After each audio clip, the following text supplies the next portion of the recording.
Just let us decide where we belong.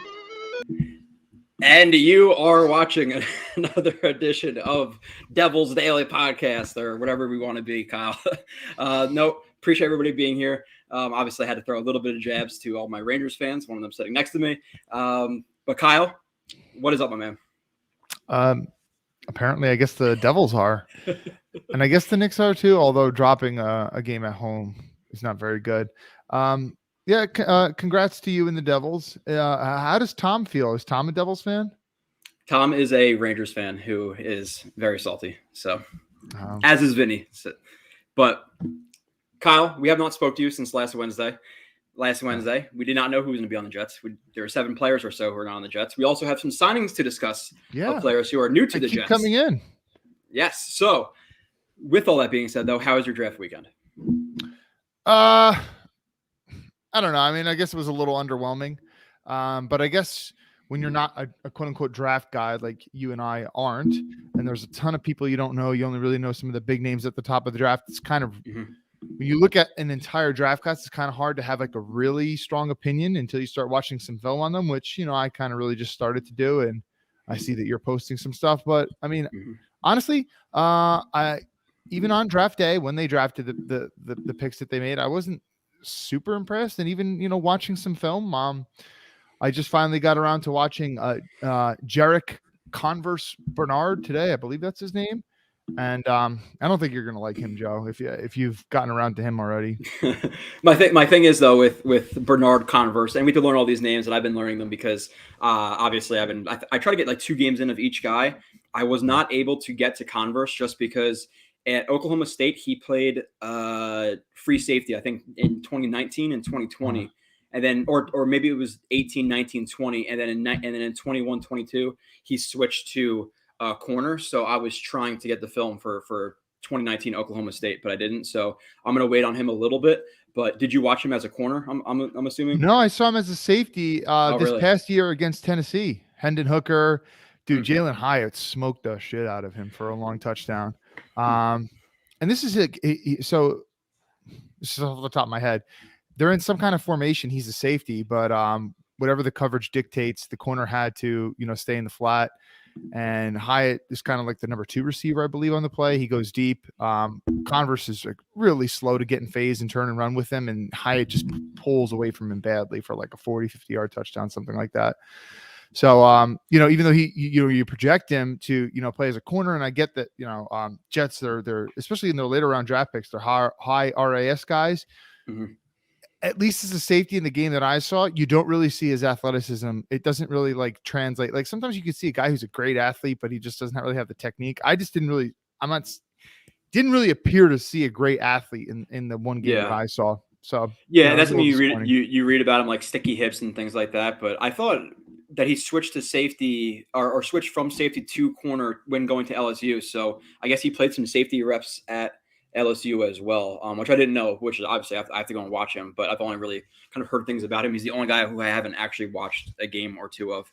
I just got done with some Zach Kuntz. I thought his name would be pronounced maybe a little bit differently, obviously, when it came across the ticker, but obviously we can't have fun, and it's Kuntz. I am not going to be surprised if there's Jets fans at the stadium with the Zach Kuntz jersey on.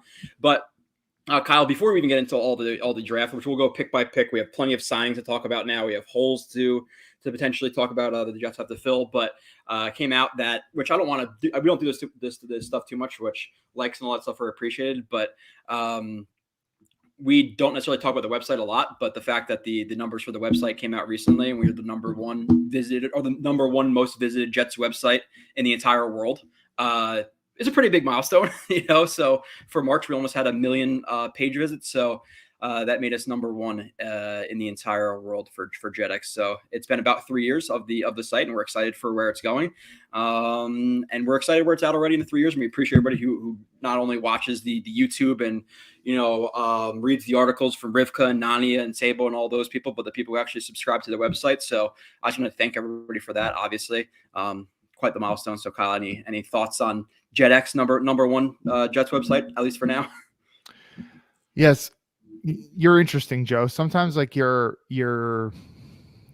don't want to say cocky, but you're definitely very confident in your ability to assess games and assess players and eval and stuff. But sometimes when you talk about like the website or something, you're very humble. And I think this is an instance of that. Honestly, I think you could talk about the site a little bit more often. That would actually be, good. But I thought so I think it was Robbie, or I believe it was Robbie, who tagged us a couple days ago, breaking that news. And I thought that was really cool. So, I'm only a very, very, very, very, very minor part of what goes on here, but I'm just happy to be a part of it. So appreciate you having me. And, shout out to everybody who puts in all the hard work. Yeah. Yeah, and speaking of hard work, we're not introducing him to the show or anything like that, but we do have a producer. We're gonna see how it goes. So if you see some comments going up on the screen and all that stuff, we're gonna see how it rolls with the producer. But the producer did just tell me that we have two games from Bernard Converse at safety. So I saw that too. It's already right? helping. Look at that stats just popping up, and we don't have to look it up. So that's a nice add to the stream for now, Kyle. We'll see test run, but no. So. Let's run through the draft, Kyle. I think you were at your dad's house, right? For day one, and then night two, I'm at my brother's wedding. Yeah. For night one. So night one, obviously, I say to people I enjoy myself a little bit, and then we came onto the stream after, and I enjoyed myself a little bit after the stream as well. So I'm sitting there having a couple beers, whatever, watching the Devils, and obviously watching the draft as well. And pick 15 comes up, and at that point, Rodgers Jones has went, obviously with the Steelers trading up. Or trading up to the Pat spot and then selecting Rodgers Jones. JSN was on the board, but none of the tackles were, and we had the deep tackle Cansey, who was also on the board as well. And I think that's what most of us assumed was going to happen at pick 13, sitting there. Because we really weren't thinking about defensive lineman or anything like that. I know a couple of weeks prior to the draft, we said, listen, if there's going to be a surprise, it could be one of the good DNs falling, right? We mentioned some names. I think you might have mentioned Nolan Smith or whoever it might have been, but we didn't necessarily think he was a scheme fit. But we had an inkling, or we had a slight idea that we might be surprised with the defensive lineman. I was still at the time very, very surprised because we were pretty transparent throughout the draft process this year, Kyle. We were so invested into Aaron Rodgers and all that stuff that we didn't really pay too much attention to the draft. So when we did pay attention to the draft, whether it be the first or second round, we were thinking about, obviously some receivers and some safeties and, tackles and the primary needs of the Jets team. So when it comes across Will McDonald, what is Kyle Smith sitting there thinking at, 9:05, let's say, on last Thursday night? Well, when I saw it, I was like, my brother had actually just called me at the time. He wasn't there. My older brother, Gary, the Buffalo Bills fan. And I was there with my dad, and I was like, oh, Twitter says they drafted Will McDonald. And my brother was like, really? And I was like, yep, apparently. And I was like, oh, man. And I had watched one of his games, and I actually was like, kind of somewhat impressed. Like I knew that there was like I guess you can call him kind of like twitched up, and you could see some talent there. But it's like, it does kind of feel like a little bit of a reach. And I was obviously disappointed. There was a part of me that when the Steelers traded up for Rodgers Jones, I was a little relieved. And there was also a part of me that was a little happy that was saying, oh, well, now we could take JSN. So to know that, you had you can go with JSN, who seems like a very, very high floor guy. And like I was saying 2 weeks ago, or not 2 weeks ago, but a week ago, I was saying that I'm kind of like one of those guys who would kind of likes the high floor guys as opposed to the really high ceiling guys. Mm-hmm. When they passed on him to take Will McDonald, I was like, all right, well, let me not try to judge it too much. Let me try to look into his film first. I get the whole philosophy and stuff. We said this for so many years. They want to run a high rotation on the D line. They want to be good at edge rusher. And he is a guy who definitely has some bend and can naturally win as an edge rusher, which has not really been the model of what we've seen from Jets players over so many years, Joe. I mean, like even the years where we had good defenses with Rex Ryan, we didn't really have many good pass rushers. I was definitely a little disappointed. I'd be lying if I said I didn't. I mean, the guy wasn't even there at draft night. They didn't even show him. Like they didn't even have cameras at his house. The highlight reel goes to him jumping over cars and stuff. And my dad starts laughing like, oh, well, he could jump over cars. And it's like, yeah, he's a good athlete, I guess. Does it really translate to being a good football player? I don't know. I'm curious to hear, what were your thoughts going through your head? I had no idea who he was. I honestly, like, I'm not going to sugarcoat that. I was sitting there, I was like, who? Like, who the hell is that? Because I didn't really pay attention to DNs. If I was in the second or third round, again, it was the D tackles and the offensive tackles, safeties, etc. But you look at the physical profile: 6'3", 240, 82-inch wingspan, which is an 80th percentile going by like the RAS scores. 34 and 7/8 inch arms, which is 90th percentile. Vertical 30 is 36 inches, which is 79 percentile. 132-inch broad, which is 98th percentile, 3.85 three cone, which is 99th percentile, and a 4.22 20-yard shuttle, which is 94th percentile, and a overall of 9.66 RAS, which the Jets had the highest RAS in the entire NFL draft. I have like a chart on my phone I could pull up, but they were number one by a couple of points there. So freak athlete, you don't necessarily think of a 4-3 defense and think of a 240-pound edge rusher in that. Obviously, he's going to be pigeonholed to the weak side of the defensive line, and most likely going to be, a 7 to a 9 tech. You're not really going to see him. Hopefully, obviously, we all know that he was miscast at Iowa State, playing a lot of 4-eye, a lot of 4, a lot of 5, a lot of like heads up on tight ends and stuff, and being asked to take on multiple blockers. Where obviously the farther you get out to the edge, the more your speed becomes a factor. So he was definitely miscast, and I see the upside with the physical profile. He would be a really fun guy to see in that wide 9, really long arms. He has flash potential of like stacking moves and things like that. He has a little bit of that Jermaine Johnson to him, Kyle, if you watch him, where he dances a little bit and waits for a guy to do something before he actually kind of dictates his pass rush moves. So I would like to see him dictate his pass rush moves a little bit more, but I also think him being on the edge would also allow him to dictate his pass rush moves a little bit more. I want to see a little bit more speed to power. The bend is really, really good. The strip sacks are really, really good. The energy is really, really good. Watching him, I think he's unnaturally strong for 240. When you hear 240, you don't think of a guy who can stand up in the run game at times, but he can. Mm-hmm. And I think he has some, and that's more technically wise. He has to learn some stuff with the run game, but as a miscast like 4-eye, I think him going to a 7 or to a 9, I don't think he's going to develop quickly in the run game this year, but future years, Kyle, obviously we don't have Huff under contract in 2024. Obviously we don't have Carl Lawson in 2024. So can he be developed in 2024 and later to be that more full-time edge rusher? But it becomes a point of the investment into the defensive line, right?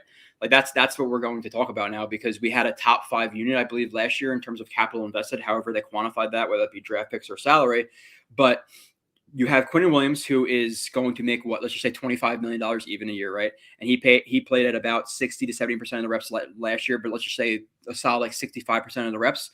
You had JFM, who's making $14-15 million a year, who last year was floating between 50 and 60. Let's just call it high 50s, 58% of the reps. You had JJ, who was a first round pick, who had 27% of the reps. You had Michael Clemens, who was obviously later round draft pick, but 27% of the reps. You have Huff, who last year wasn't making money, but this year he's going to be making money, $4.3 million or whatever it is. I think he had 17 or 18% of the reps last year. So at what point, I get the rotation and being really, really deep for the defensive line, but at what point are you paid a certain amount of capital to be in a role where you could have a higher amount of snaps and expected to be like effective? You know what I'm saying? Like if you draft JJ in the first round, I get he's good in 27% of the reps or whatever, but a first round pick, maybe you should play like 40, 50. And I'm not saying that's a problem with JJ. I'm saying it's a problem with the Jets staff. So yeah. I get the rotation stuff, but at a certain point, players who get paid a lot of money or who are highly invested into need to play a certain amount of snaps, because at a certain point, you don't have a starting free safety in the team right now. And we'll talk about some of the other holes and things like that, and maybe they could find a way to maneuver it. But overall, snap kind of distribution percentages, what do you think about that? And then the only other thing I want to throw into there, the only way, and again, there's signings that have kind of already happened that are going to naturally trickle into our conversation. But with this happening, because like at the end of the day, on third down, you want Huff in there, right?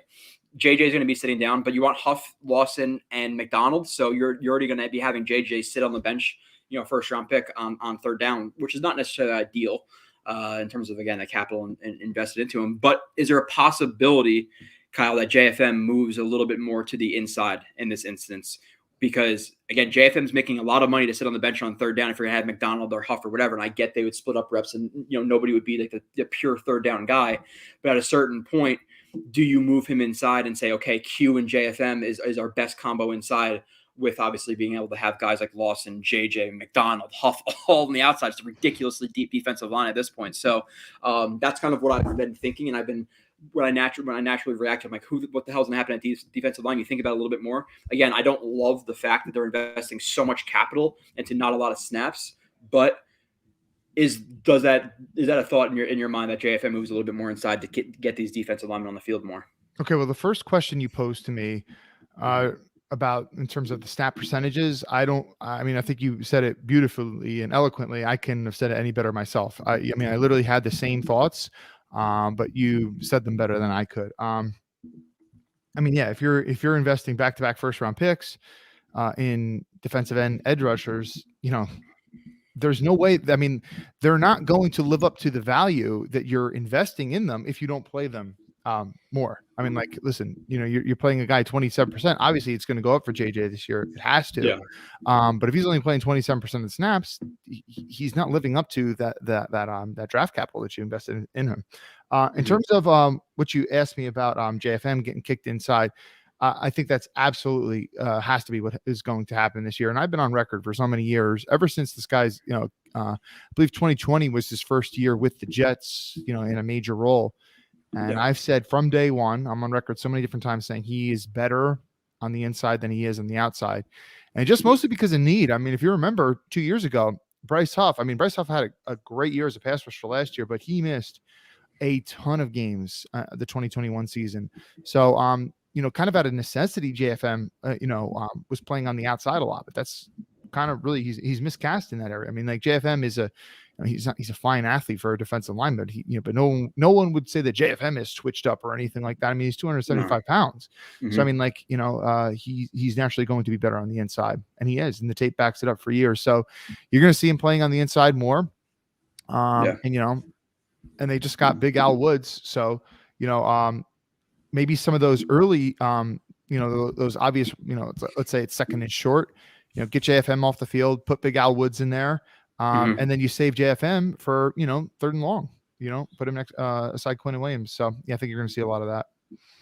Yeah, because at a certain point, I think your best run stuff in defensive line, like you got Q, you got Al Woods, you got JJ, and JFM on the edge. Like that's a good run stuffing group. But the Jets have to change their philosophy a little bit now, and obviously they signed Al Woods, which he's factored into the scenario at this point, which is a big move, Kyle. We've been talking about Al Woods for quite a bit now. He visited with the Jets maybe was that like early April, maybe? It was early April, maybe late March or something like that, where they visited with Al Woods. They were connected to him, but they're going to have to change up their philosophy a little bit. I don't think it's going to be full-blown rotations anymore, just because, the guys they had in last year, obviously Solomon Thomas and Nathan Shepard aren't necessarily good at anything, but, without being harsh, but you can't have Quentin Jefferson in the games in third and short situations. You can't have Al Woods in passing situations. So I think the Jets are going to have to change up how they deploy the defensive line and substitute kind of guy for guy and not necessarily group for group this year with how the defensive line is shaking out. But do you think there's a possibility that they get rid of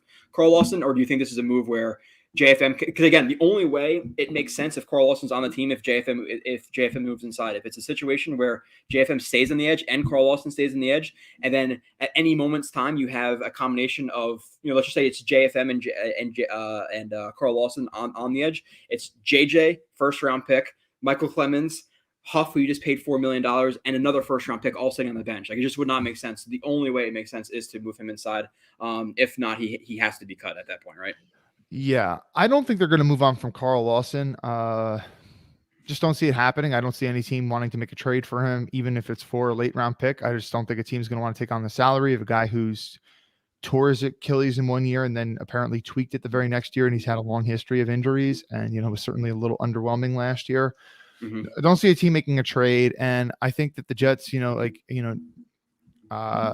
is still a little bit unproven yet. And McDonald to this point is unproven yet. So I think the Jets are going to kind of want to stick with somewhat of a proven commodity and let those young guys earn their reps first. So I think they're going to hang on to Carl Lawson for this year, but I definitely think that they are planning for the foreseeable future, which Carl Lawson will not be on this team come next year. Yeah, I think it could be a situation almost where, and obviously it depends on what Rodgers does, but it seems like we're thinking more 2 years over 1 year at this point with Rodgers. But I could see a situation where if Carl Lawson balls out, maybe they extend him for a year. or if Huff, balls out, they extend him for a couple of years. Almost, it might be a situation where it's one or the other with Huff and Lawson next year, as you're hoping JJ Clemenses of the world and Will McDonald's, kind of take steps into rounding themselves as, well-rounded players. But before we get to the chat, which we're going to do in a second, Kyle, is there any other thoughts you? And again, I've watched maybe 3 or 4 games on Will McDonald at this point. Again, I'm getting a general feel for everybody so I could talk about them instead of just kind of, again, what most people do, Kyle. Once you get past the second and third round, it's I saw this scouting report and I saw this YouTube highlight, and now that's my opinion. The 7 minutes of research I did into these players, and now I'm mad because of mock drafts. I saw this guy in the 4th round in this mock draft. He should have definitely been there. Why is he there in the 7th round? How do you know that? Oh, well, the mock drafts I did. Okay, well, who did the mock draft? Like who set the order of it? Who did all this shit? So it's like it's infuriating to me to see guys like the 2nd, 3rd round like, oh, this guy's a terrible pick, all this stuff. Like, how do you know that information? Why? Because of a YouTube highlight. Yeah, okay, YouTube highlight. So I needed to be able to like kind of delve into these prospects and see who they were and be able to legitimately talk about them, because you're going to hear the same recycled crap all over the place. It just is what it is. I'm sorry, I don't mean to be too abrasive, but it's kind of just it's how to put it out there. So Kyle, Will McDonald, his actual game, I know you said slender and all this stuff, and you said we talked about the RAS, we talked about jumping over the cars, the scheme fit, etc. But like, is there anything else you want to talk about or talk about with Will McDonald in terms of like strengths, weaknesses, what you expect, etc. before we move on? And we'll have a lot more. Obviously, I'll have a freaking a pretty long review. I'm watching his 2021 and 2022 seasons because people said he played more in his position in 2021 and 2022, they moved him more inside. So I figured I would watch 2021 to get the feel for him as like a wide 9, 7 type of guy. But even in 2021, it was a lot of him at 4 eyes. Yeah. So I watched about 6 of his games. I saw the reason I even knew a little bit about him was I was watching Steve Avila, the guard center prospect from TCU, which they obviously had a good year last year. So I was watching him, and then I knew that McDonald was a highly touted prospect this year, so I naturally watched some of him too. But I watched 6 games of him total. The TCU games from 2022, Baylor 2022, Texas Tech 2022, Texas 2022, Kansas State 2022, and Kansas State 2021, and Northern Iowa 2020. Maybe that's 7 games actually. So I watched 2 of his 2021 games, and if I'm being honest, I didn't notice a ton of him as like a wide 9 or like outside. He was predominantly inside a lot, and they have him shoot inside a lot too, honestly. Speaking about him, like using him on stunts, crashing inside and things like that, he does have a very quick first step. I mean, he shoots gaps really quick. You can definitely see the athleticism there, but I mean, the miscast thing, like you said, is definitely a real thing. Like when he shoots the inside of a gap, it's interesting. And I think he said that he was a wrestler. And Joe, I don't know how much you know about wrestling. I think he did jujitsu. He said it sounded like he wrestled in high school too, based off of his introductory press conference with the Jets. I could be wrong about that, but it sounded like he said that. And as a person who didn't really wrestle myself, but going to a high school, South Plainfield High School, for anybody who knows anything about New Jersey wrestling, South Plainfield has a ton of good wrestlers. So I watched a lot of wrestling matches over the years, but sometimes it looks like he's like taking like a wrestling shot when he goes and shoots inside gaps. You can definitely see the athleticism with this guy for sure. Was there anything else to the question? I mean, like I've clipped several plays of him and stuff, but I think you kind of like really said a lot of my thoughts and stuff. Like you could see the length, his 90 percentile arms. You do see that a lot when he does have a knack for reaching for the balls and trying to and having strip sacks and things like that. In terms of using his length, you don't really see him use long arm techniques all that much and stuff. So in terms of him actually like finding a way to get past the offensive lineman and get to the quarterback, you'd like to see him use his length a little bit more, but I think he's still a little bit raw in that regard. But I definitely think I think there's something there to develop. I mean, if he has that level of bend, despite the fact that he wasn't really able to do it and practice it all that much, just think with some like really good coaching and stuff, he can, I think really develop in that regard. Yeah. One thing we didn't mention too was, and I guess this is kind of a double-edged sword, and I saw some people bringing this up on Twitter, is he is 24, and obviously we saw that wasn't really a problem for Michael Clemens, because Michael Clemens walked in and, pretty much kind of like, I guess you could say almost exceeded expectations as a 24-year-old. And as someone like when you have a win now roster with Aaron Rodgers, okay, if he's 24, maybe he's pretty good from the jump. But at the same time, you got to wonder, okay, but it's less of an opportunity for him to grow. For example, Quinnen Williams came in as a very young 21, and we really didn't see him become the beast Quinnen Williams until this year. So I guess with a 24-year-old, there's a little bit less room for improvement and development. But then again, this guy's miscast out of position. So yeah, but even with that, like even with the age thing, Kyle, I think he started playing football his junior year of high school. So he's only been playing football for 4 or 5 years. So if anything, didn't he get on campus at TCU? He's like low 200s, 200. Yeah. So yeah, he's 23, but he doesn't have like a lot of guys in the NFL have played since 4 or 5. They have a lot more, they have a lot less tread on the tires in terms of just taking hits and things like that. So he's 23, but it's not a guy who's been playing football for 15 years. So I think he does still have quite a bit of room to develop. And with him, he has to learn how to pass rush a little bit better. I like you said, the long arm, I want to see the speed to power more with him as well. Which obviously him being pushed out more wide would give him the opportunity to, deploy more speed to power moves. He also has to work on like his hands a little bit. I like sometimes his moves and how he stacks his moves, but there's other times where he tries to press guys a little bit to like get them to sit inside and then burst to the outside, but doesn't necessarily threaten them enough to the inside, and then he'll bounce outside and then he'll throw his hands a little bit too early. And the offensive lineman can kind of be patient with their hands because he doesn't threaten them enough. So then they'll kind of sit on him a little bit. So he has to learn how to set up his moves a little bit better with his feet. I want to see him get a little bit stronger. I want to see the speed to power. The spin move it's elite in terms of how quick he can get his hips around, but I want to see him set it up a little bit more too. Like he does it from very far out, and he does the ice pick at the end. But like it just kind of grasps the ice pick because he's so far out wide, and obviously you want to spin really close to a guy. So I want to see him develop that. And people like you see online, like, oh, he's a Dwight Freeney level spin move.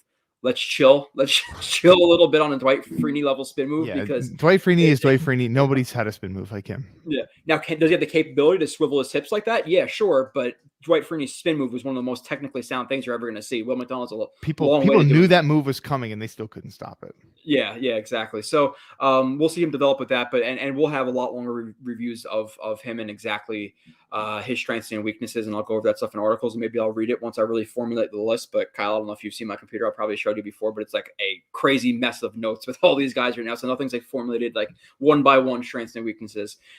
So before we get into the next player and kind of discuss the rest of the draft, let's say hello to some people. Let's say hello to the super chat first, Joe. Well, hey, Kyle, you have one job. You did it. So congratulations. Thank you. Thank you. I'll pat myself on the back. AP_14, who has been donating a lot lately. Thank you, AP. 550. I believe this is Canadian. I had the exact same reaction as Kyle. Was kind of happy Jones went at 14 to get JSN. Not just for Rodgers, but for Garrett and JSN. We are set for 10 years. Joe, your thoughts?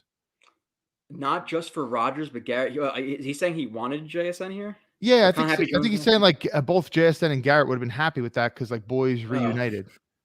Yeah, I get wanting JSN, and at that time I did want JSN or Kancey. I think I said even prior to the draft call that I had JSN above Broderick Jones, but I would get why the Jets would take Broderick Jones over JSN. I wouldn't be thrilled with Broderick Jones. I think he's really, really raw, and I think he's being pushed up in a relatively bad tackle class.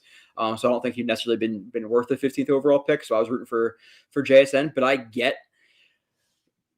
Now, I want to preface this by saying they addressed the position that had even more to it, but I get them not addressing the wide receiver group because they already have a wide receiver. Now, I get that JSN could be better than Corey Davis. If Corey Davis is healthy, obviously that's a discussion for a different day, but just assuming he continues his track record of not being healthy, I get liking JSN more, but then you're replacing Corey Davis with a rookie who doesn't necessarily might not have that sync up with Rodgers, and you're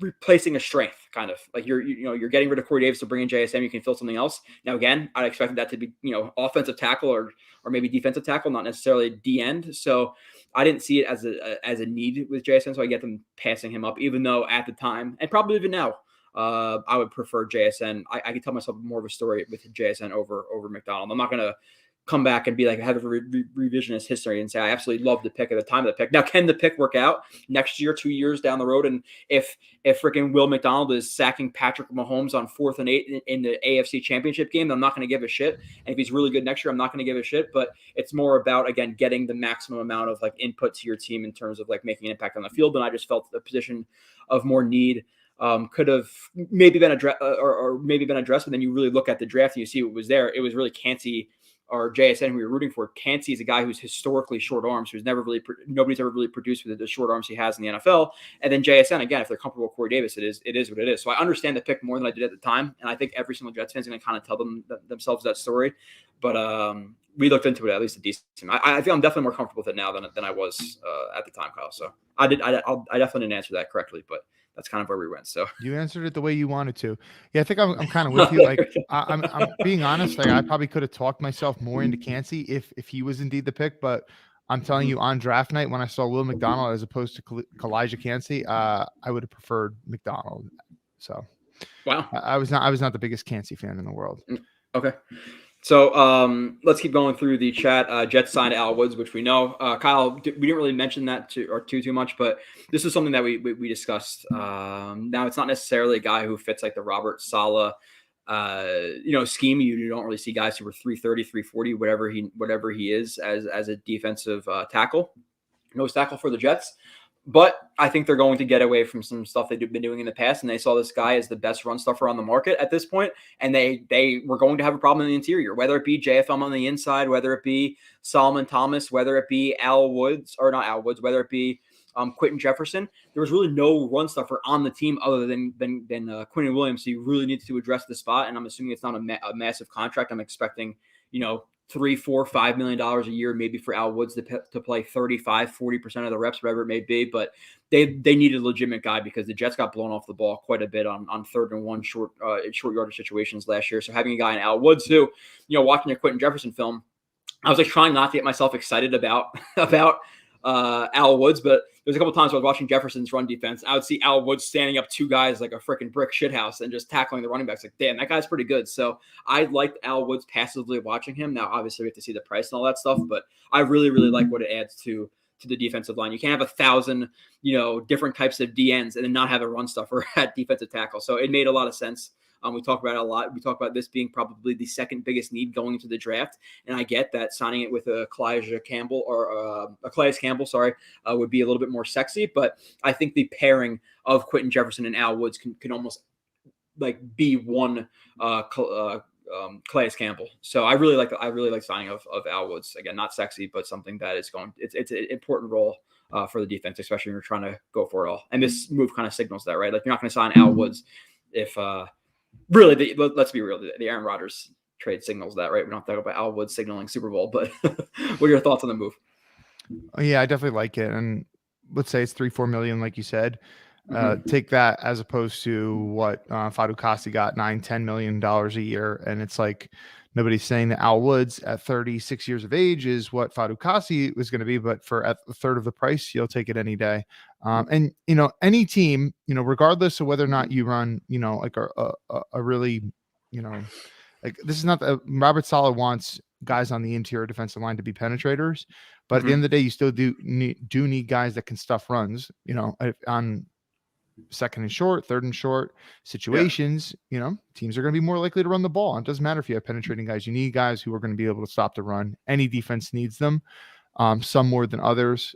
This was a huge need for the Jets, so I'm glad that they filled that, which is what. Yeah, I wonder, and I wonder too. Like with Al Woods, you don't want him in a penetrating type of role, so they're going to have to change your defense in terms of like having that hybrid scheme, like Bill Belichick made famous, where you have some guys who are going to penetrate and have some guys who 2-gap. Like you're not going to have Al Woods 2-gap or penetrating, right? So I'm curious to see how they're going to do that. Put him at 1 or 0 and have him hold up 2 gaps and how they adjust to it around the rest of the defense. So it's exciting. I'm excited for the Al Woods move, and we'll talk about some holes that the Jets have, later on in the stream, Kyle. But I see some questions round pick. So let's get into our second round pick. After the first round, I should have pulled up some names of people who were sitting there. But when you get to the second round, we're all thinking, maybe a tackle. There really wasn't a ton of tackles. Obviously, a guy in DeJuan Jones was there who fell all the way into the fourth round for some, character concerns or whatever it may have been. But I think like Freeland was there. There was a couple of guys who were there who people were talking about as tackles for the Jets. We were expecting that. Maybe a receiver, maybe a linebacker. We thought that a center could be a possibility, especially prior to the draft. We thought it was a real possibility. They signed Connor McGovern for literally a nickel. I still don't know how he got that contract. I have no idea. But they signed him to a very low contract. So we thought center was still a possibility now. And this is why you should never listen to all, to the pre-draft like rumor mill, because how many times were the Jets connected to JMS? The Jets visited with him 3 times, all this stuff. They went to his pro day. We were linked to him. So if we were to take a center, it'd be JMS. And the pick comes down 43, Joe Tippmann. The 6'6" center from Wisconsin. Kyle, did you watch him? What are your thoughts at the time of the draft? What are your thoughts since the draft, etc.? So I watched about 2 of his games, the Illinois game and I believe the Ohio State game prior to the draft. And I watched 1 game of Ricky Stromberg, the Arkansas center. I watched at least 1 game of Weipler, the Ohio State center. And I did get 1 game of JMS because I actually thought that there was a pretty good shot that they might go into offensive line early in the second round. And I got to be honest, I was not as high on Tippmann as I was JMS.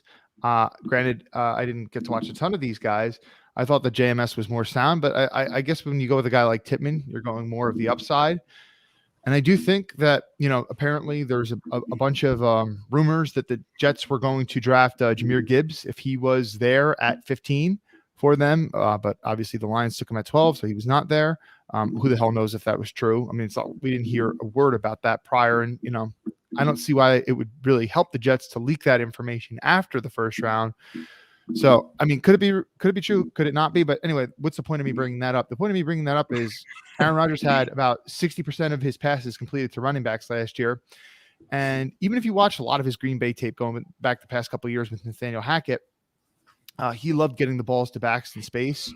And even though Rodgers has a hell of a good arm, can really push the ball downfield, his quick release, the way that he does things in the quick game, and he's able to hit guys in stride, getting that ball out in space quickly, just to give them a little bit of a crease where they can use their speed to get, a move on and stuff. I think that part of the idea behind getting a guy like Tippmann is, and I saw that you had a tweet, get Tippmann out in space.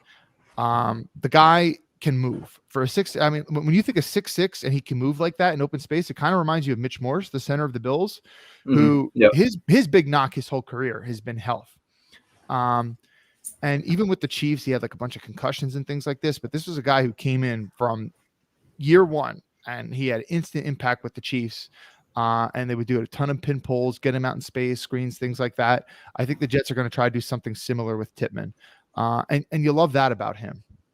With that being said, he does have a tendency to play high, lean over a little bit, and you do see defensive linemen sometimes hit him with push-pull, and he falls over on his face sometimes. So, I think that has to do with like more, and it's going to happen to everybody where they play high. I think overall, like even though he is 6'6", he does typically play with good knee bend, but the times where he does play a little bit high, it's obviously it really stands out because the dude's 6'6", so he has to really, really be mindful to stay low. But I would say for the most part, he is low. But when he is high, it's bad news bears, because 6'6" at high, 6'6" high is very, very high.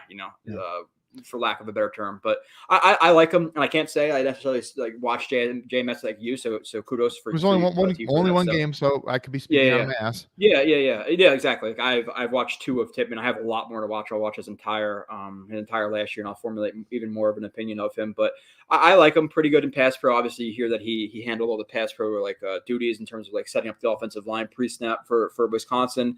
Really good athleticism, good wingspan. Let's see what else I have a bunch of notes. He rolls his hips into his block, strong base, fast feet, active eyes in pass pro. I like him overall. And I have a lot more to watch of him, but I think obviously being 6'6" is a little bit of a concern, and there's a possibility he may move to guard in a year or two. So that's always a possibility where maybe he replaces Laken Thomas if he doesn't work out at center. But for his size, I like his strength. I like his knee bend. I like his athleticism. I like his ability to get out on pulls. I like his understanding of block concepts for the most part. There's some times where he oversets guys a little bit. There is times, like you said, where I think he can lunge for guys, bend at the waist, duck his head, sometimes in the run game, but he attacks the hip. There's some things that I definitely like about Tippmann. But overall, I would just say he's pretty consistent, good pass pro. His agility in the run game, I still think he could do a little bit more as like a drive blocker and moving some guys and creating some movement. But good aware player. So I like him. Now, would I like him more than JMS if I watched JMS? I'm not necessarily sure, but that with that being said, I still think it's a solid pick for he has the higher upside for sure. Okay, like when I saw the pick being announced, like I said, it was my brother's wedding. So my other brother, Gary, was there, who is a big football guy himself. And I was just saying, like, I'm not as high as some other people might be on the pick. And I was like saying, like, there's not a ton of 6'6" centers who are really successful. And my brother, obviously being a Mitch Morse guy because he's a Buffalo Bills. Oh, well, he's like, I disagree with you and stuff. And I was like saying, like, hey, listen, the thing is like there is more upside there and stuff. And I think, like in pass pro, like I think he is pretty good. And this is somewhere that McGovern has struggled over recent years, is like picking up stunts and awareness on stunts and things like this. It seems like he's pretty good with calling out protections and stuff. And then the fact that like, length matters more in pass protection, picking up that looper who comes late and things like that. Sometimes, you're not going to be able to fully flip your body around. And sometimes you can only get an arm or two on him. Arm length is going to matter there. And, as in terms of centers, he does have like, pretty long arms. So like with a guy like Tippmann, he has some things you can't teach, right? Like his ability to move in space. It's not something you can really teach, right? Having some length and things like that. It's not something you could teach. Apparently he's got a really good mind for the game. The Jets really like that. We're talking about him getting tossed sometimes. I don't think it's a matter of him being weak. I think it's just a matter of, like you said, like, you have to be really, concerned, really, you have to really concentrate on getting proper knee bend and things like that. But, no, he has good strength overall for I would say good strength. He's a workout warrior. So he's definitely an athlete. He's definitely an athlete from both his speed and his power. If he can learn something, like it's really the run game and creating some movement. And then I would say it would just be more consistent with not lunging in the pass game. But I don't think this is going to be I don't being a in any way. Now, maybe he would be a better guard in some instances. Maybe he can't handle the power in the NFL, obviously, with all the squatty D tackles out there in the world. But I'll be much more concerned about Tippmann as a center if I didn't see the pretty consistent knee bend and the strength. Like, can you imagine if he was a little bit more weak, Kyle? Like he didn't have an anchor. He has a good anchor. He has good pop in his hands and things like that. Actually, I'm not 100% sure about the pop in his hands. And there's times where his hands do land wide and high, and that's going to be something he has to focus on too. Obviously, being 6'6", he has to focus his hands a little bit more down. But overall, he is a strong player, so it's not the 6'6" thing is not as concerning, right? I don't want to put words in your mouth, Kyle, but if he was a weaker 6'6" prospect, it'd be very concerning with him at 6'6". I said 6'6" 1,000 times. So let's just say it one more time. I agree with that. Nothing to add. Okay, so. After that, and again, I'll have a formulated list, and maybe we can have some shows later in the offseason, Kyle, where we actually go through some film and show some stuff, and I could maybe even show some stuff for or maybe I should have showed some stuff right now of him pulling and things like that. But nonetheless, I'm excited. So then the third round goes by. The second day was very long, and like right after, you're hoping that maybe the Jets trade up, maybe they get a guy, and like immediately in the press conference, like, yeah, our day is over. Like we tried to move up, and that's about it. I was like, okay, so a long rest of the day goes by, and then the third day comes of the NFL draft, and the first fourth round, or the only fourth round pick, right, was Carter Warren. After they traded back. They did trade back before they got Carter, if I'm not mistaken. Okay, yes. This is when they traded back, and that's when the Pats took the kicker, right? We traded back with the Patriots. Well, the Pats took a kicker, but then they also took somebody shortly thereafter. Like they had like two picks, like almost back to back, if I'm not mistaken. Okay, so we're sitting there. They trade back. I think a lot of people at that point were hoping for. I think it was Broderick Jones was on the board, and we trade back, and people were all pissed and everything like that. And again, Broderick Jones, it came out that he was not impressing teams in the Senior Bowl, the pro day, all that stuff. And just with him not necessarily impressing teams with his mindset, I think he actually said to some teams that his dream was to be in the NBA and not necessarily the NFL, which turned some people off. I just didn't see the Jets. You have some concerns with the weight and all that stuff. You have some character stuff. Again, how true is it? I can't really speak for it, but those are the reports out there. And then on top of all that stuff, they've had some problems with the guy who weighs 380 pounds in recent years. I didn't think they're going to do it again. So they trade down. They end up picking Patterson, New Jersey product who went to Pitt. Carter Warren, who was out most of last year with a torn meniscus, I believe was his injury, but he played all of 2021. I believe he was a left tackle, but I think he's played a lot of mostly left tackle. But if you watch his film, and I watched, let me see what games I watched. So I watched UMass, and there's another game I watched which I didn't mark down for whatever reason. But he played a lot of right tackle, and not necessarily right tackle, but he played a lot of tackle oversets, Kyle, which you take him from left tackle, you move him to the right side. So he's at least comfortable enough to play on the right side as well. So Carter Warren is not necessarily somebody who we research. Again, people are going to say they reached or whatever, again, just because of mock drafts, but comes across the screen, you see he's a tackle. Okay, it makes sense. We need some tackle depth. And before we even get to the player, do you think this is like a pivot? Do you think the Jets wanted a tackle at 15? They didn't get a tackle at 15. So their pivot was to get Carter Warren. And then later we'll talk about getting Billy Turner as well. Was that their answer to not landing a tackle, not landing the Orlando Browns, these two guys? And then with that again, I would say I think there's a strong possibility of that. Joe Douglas would never admit to that publicly. He said very adamantly in his post night one press conference that, hey, listen, for us, it's always going to be about sticking to our board and BPA.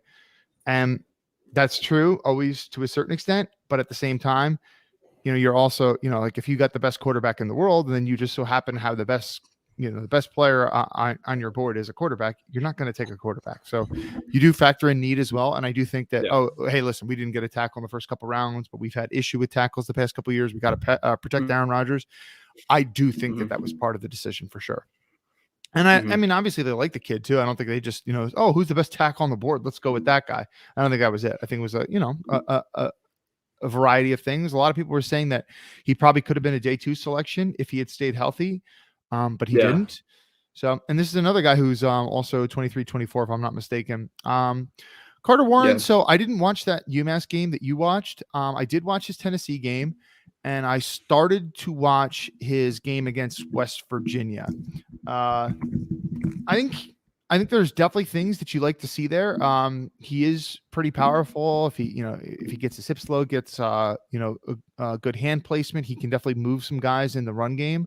I wouldn't particularly call him nasty in the run game. He's probably I think he actually lacks that, Kyle. I want to see more nastiness from him. Yeah, no, I agree with that. I'm just saying, you could tell that he's a big man and naturally has some power, but when you start going against some of those nastier defensive linemen in the NFL, that shit's not going to work. But I think people like him better as a pass protector, and is really, he's got his feet are certainly not bad. You could argue that as of right now, his footwork's better than somebody like Broderick Jones. I wouldn't necessarily dispute that, even though he's not the athlete that Broderick Jones is. So, Kyle, so the thing that's interesting when we get into players is we could speak for hours, because each individual thing you mentioned about traits, I kind of want to get into it almost a little bit, but then I try to build it all up in my head and talk about it all at once. So I'm going to kind of interrupt you there about the feet. I like his feet, and I like his foot speed. The only thing about his feet that I don't love is that he can get a little bit heel clicky at times. And his feet aren't really attached to the ground as much as I want them to. That they're raised up quite a bit. So while he has good ability to power step and he has some decent lateral athleticism, the fact that his feet click and the fact that they raise up high does not allow. He's not as attached to the ground as he should be, and because of that, he cannot react to movement as well as I want him to. So I want him to be more mindful of keeping his feet attached to the ground. So while quick, they're not necessarily planted like I want them to be. So I just want to mention that as well and see what you thought before you continued. That's a good observation. I can't necessarily say that I caught that, but you're probably right, and I'm probably going to end up agreeing with you, especially as I watch your film review. And definitely when I go back and watch some more of his film, I'm going to look for more of that on my own, which is a little bit concerning. And I think that it just goes to show that one might have he might have his technique down pretty good, but he just doesn't necessarily have the movement ability of some of the other guys, and that might be why you see that. I'm not exactly sure. Watch that Tennessee game, Joe. You're going to notice. Did you watch it in 21? So to be transparent, I watched him, and so I know he was injured a lot in 22. So I watched 21 of him, and obviously him and our later round, Abakanda or whatever. They intertwined. So I watched 21. I'm watching both of them at the same time, but I decided to watch all of 21 with Carter because that's when he was healthy. Okay. So I watched UMass and Tennessee so far in 2021, not 2022 yet. So he may improve his feet in 2022. I have no idea. Obviously, players in college change year to year. So that's yet to be seen. But yeah, continue if you have anything else.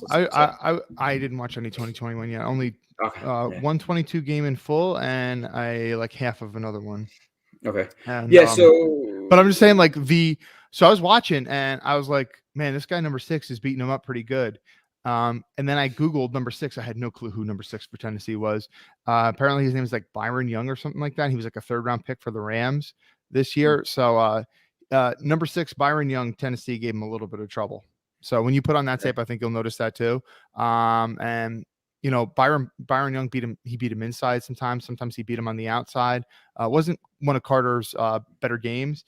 And it seems like he always has the same exact pass set with his hands. It's always 1-2 punch, independent hands, strikes with the right inside hand. I didn't watch him at right tackle. I only saw him at left tackle, but it's the same punch every time. So he changed him a little bit when I was watching him in 21. That's actually something I wrote down for him. Is he'll do that. He'll do the right hand.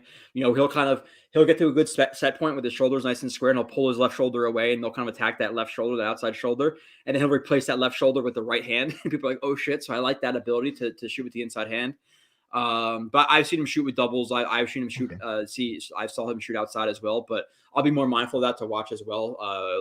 Throughout the rest of the games. I've only watched 2. Again, it can, my opinion can change. But really good wingspan, really good length. I like the pop in his hands. I like his accuracy with his hands. I like his upper body for the most part in pass pro. It's his lower body that I don't necessarily always love. And in the run game, he is very far away, Kyle. From pass pro, he's almost there as a pass protector, an NFL level pass protector.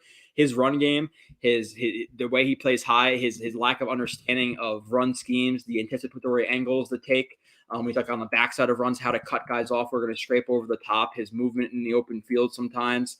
His core strength, his lack of lower body power to drive guys, his hand placement in the run game. He gets splashed a lot. His hands are wide. So there's a lot there. It sounds like I'm just naming things, but those are legitimately all there with Carter Warren. So quite a bit away in the run game being impactful, in my opinion. So solid in pass, got to work on the feet. Run game needs work pretty much everywhere. So where do you see him slotting in? And we could speak to this now too, because we're looking at the roster overall, and you can obviously mention anything else you want to mention about Carter Warren. And I do like the fact that he's a hometown guy. I definitely like that, being from Patterson, only 15 minutes away or whatever he said from the stadium. But then a couple of days after the draft, the Jets sign Billy Turner, who I believe he's 31 years old. He was a Packer for 2 years in 2020 and 2021. I believe last year he went to the Broncos. Hackett. Yeah, the Broncos with Hackett. But 1 year up to $3.15 million. His career snap breakdown, he's played 263 reps at left tackle, 494 at left guard, 0 at center, 2,127 at right guard, 2,157 at right tackle. So you have a guy who could play left tackle, left guard, right tackle in a pinch. So it's a versatile guy that the Jets obviously like. Now looking at some of his numbers, I wasn't necessarily blown away. Being transparent, I would rather maybe have had a George Fant back. But at the end of the day, we're arguing over backup offensive linemen. And if Rodgers likes him and Hackett knows him and he's going to know Hackett's scheme and all that stuff, then I get the move. But how does he factor into this? And what do you think about Billy Turner, and then obviously factoring in Carter Warren to that offensive tackle room in as well? Yeah, so let's assume that everyone is healthy this year, at least for the start of the season.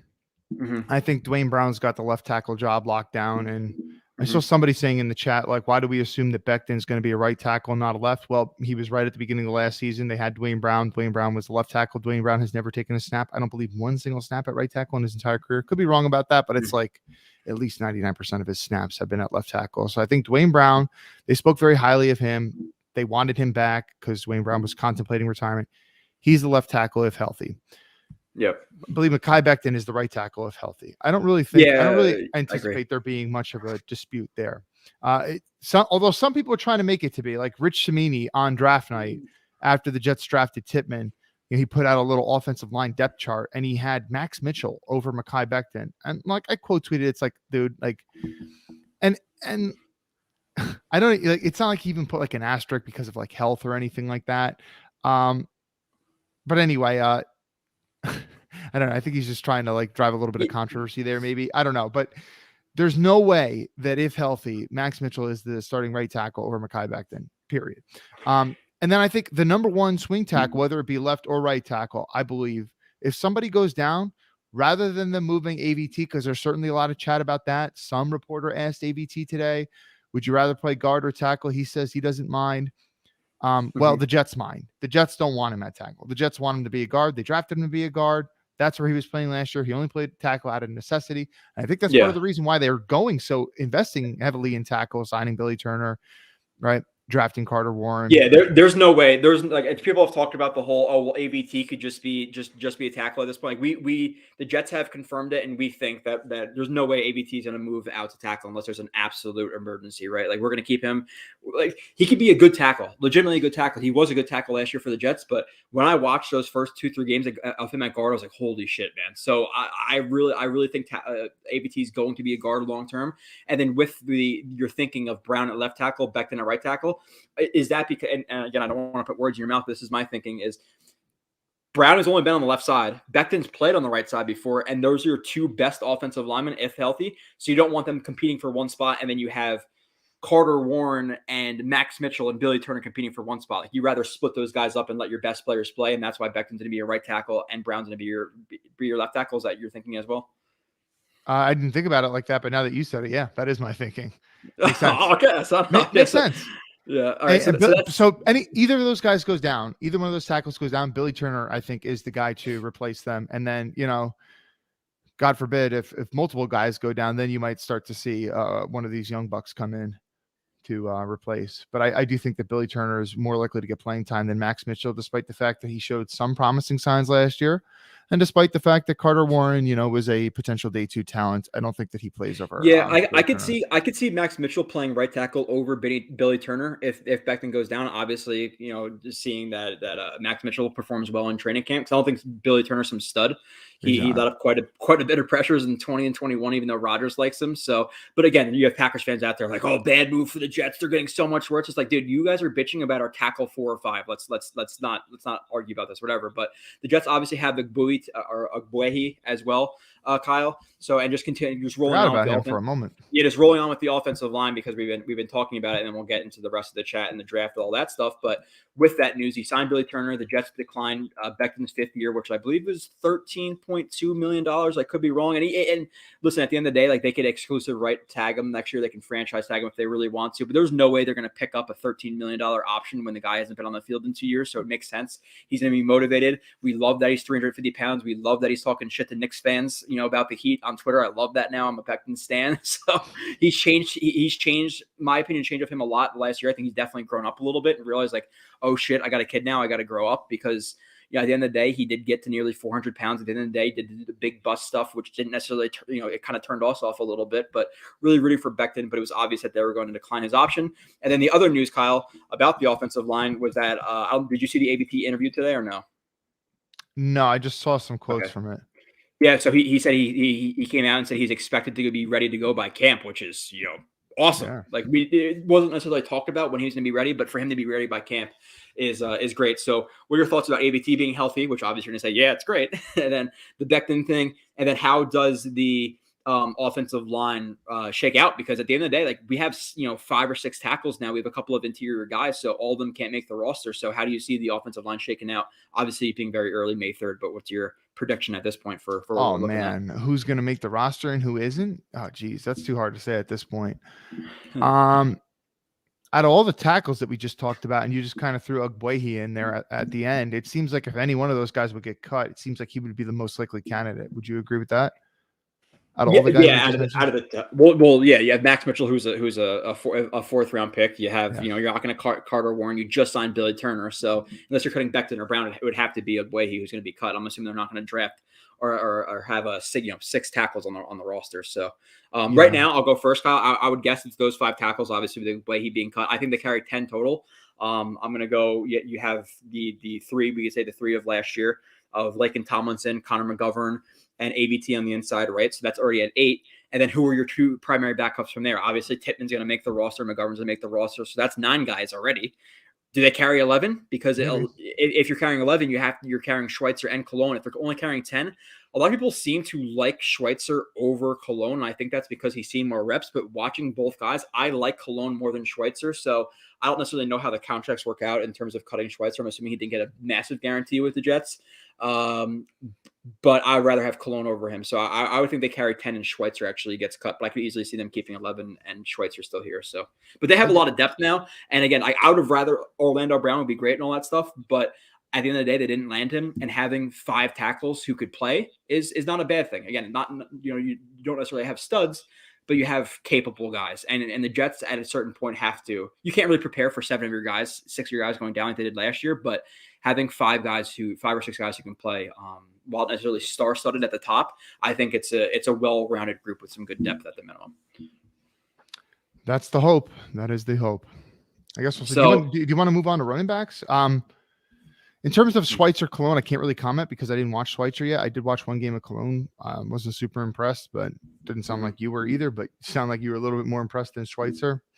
Can't say at this point. Yeah, so 5th round pick, 143. 143. Kyle, sitting there. I forget. There's again who's on the board, who's not. Again, it's all dependent on mock drafts at this point. Who you really know, but one of the needs going into the draft we talked about was a little bit before the draft was running back. We talked about who's that 4th running back going to be. You and I share the mindset of draft a running back every year, just because so many of them hit later on in those rounds that you want to take that kind of home run swing towards the end there. Ty Johnson gets cut for non-football related injury or something like that, so we still don't really know what happened there. But so we went to the draft with a needed running back. 5th round pick, Israel Abakanda. I think it's Abakanda, however you say it. We're gonna call him Izzy from now on. What are your thoughts on running back Izzy from Pitt? I have no idea how to pronounce his last name, but Israel, I know how to pronounce that. You look at the measurables and you're certainly really impressed, and the stats were good. It's Ibanakanda, I think. I think it's Ibanakanda. If when I look at it, that's what I think it is. I do like guys who can hit a home run. Obviously, we saw what Breece Hall did for our offense last year. Mm-hmm. And even though the Jets have sucked at some positions, but D-line and running backs are certainly not one of those positions they sucked at over the years. They've had some good running backs. You wouldn't call Chris Ivory a home run hitter. Bilal Powell, fine running back. I wouldn't, nobody would call him good in terms of upper in the league, but, he didn't have really pull away speed either. Stephen Ridley did. Yeah, oh God, Stephen Ridley. Stephen Ridley is probably like a 4.7 guy. So it's nice to have a guy who can hit some home runs. I did watch his Tennessee game, that same game I was watching of Carter Warren, and he hit a big 70-something yard touchdown in that game. I don't really feel like I have a super strong opinion on like what he's good and what he isn't good at yet. I do know, like I said, I know he's got some pull away speed. But I don't know, man. Like, why don't you tell me more how you feel about him, and then I could see if I could, I saw some. Yeah. So I think he has some decent contact balance. I really liked his footwork in the backfield. Like, you're going to see him reduce steps, hop steps, some things like that to take good angles. Whether it be to the line of scrimmage or avoiding like penetrations, things like that. Willing and pass protection. I like the age, obviously being 20 years old, low mileage. Yeah. I like the jump cut ability. I like his lateral agility. I don't think he's like overly creative and loose in the backfield. I feel like he's more almost like, let's think of a proper wording for, like, he's almost like more like linearly explosive, like straight line and sideways, but not necessarily like smooth, creative. Like, he's not a guy who's going to break a bunch of tackles and things like that, but he's going to kind of take what's when you say smooth, like Arian Foster was smooth. Right, like even like Matt Forte was kind of smooth. Like, even Bilal Powell at times was smooth. Like, obviously less than Matt Forte and Arian Foster. You know what I'm saying? But like, when you say smooth, you mean like a guy who makes a cut but doesn't necessarily have to plant super hard and like load up into it. Yeah. You're gonna see Izzy load up into it, but he's laterally explosive. Obviously, he has real acceleration. He has real speed. 4.41 in the 41 inch vertical. I don't think he's like the most like agile, twitchy guy, but I do think he's explosive in straight lines. I would like to see him finish his runs a little bit better. You see 216 pounds, and I would like to see him lower his head and drive those feet for a couple of more yards. There's some times where he could almost, and some people compare him to Tevin Coleman, which I see in some aspects, but a little bit different. His footwork is different in the backfield than Coleman, and Coleman actually lower his helmet sometimes, which was surprising. But I want to see Izzy. I want to see him lower his helmet and drive guys a little bit better. There's some times where I think his reads are inconsistent. I think he's good with cutbacks, but overall, I don't think he necessarily presses the line of scrimmage like he can. Getting a linebacker to jump in the B gap, cut back to the A gap, things like that. So I don't think he has a great second level vision. So I think he's a guy who's explosive, can take a screen to the house. So he's going to be like that home run element to the Jets. I don't think he's necessarily like a guy you want consistently between the tackles at this point. But how is he at catching passes? I didn't really see him catch. I haven't seen him. I'm really early into him just because like he really exploded in 22, and I'm only watching 21 right now. So like the first game he got like 6 carries, and none of it was really blocked up well. So I haven't really been able to see him as a primary pass catcher. It was more generic check down stuff when he was in the game that I was watching. But from what I've seen, it wasn't a ton that he's been willing the pass game, or like I don't think he's going to be running angle routes and things like that for the Jets. But anybody can catch a screen, right, and take it to the house and find those lanes. So he's kind of that home run element that we don't necessarily have when Breece is out, and now Breece could obviously ease himself back into the fold.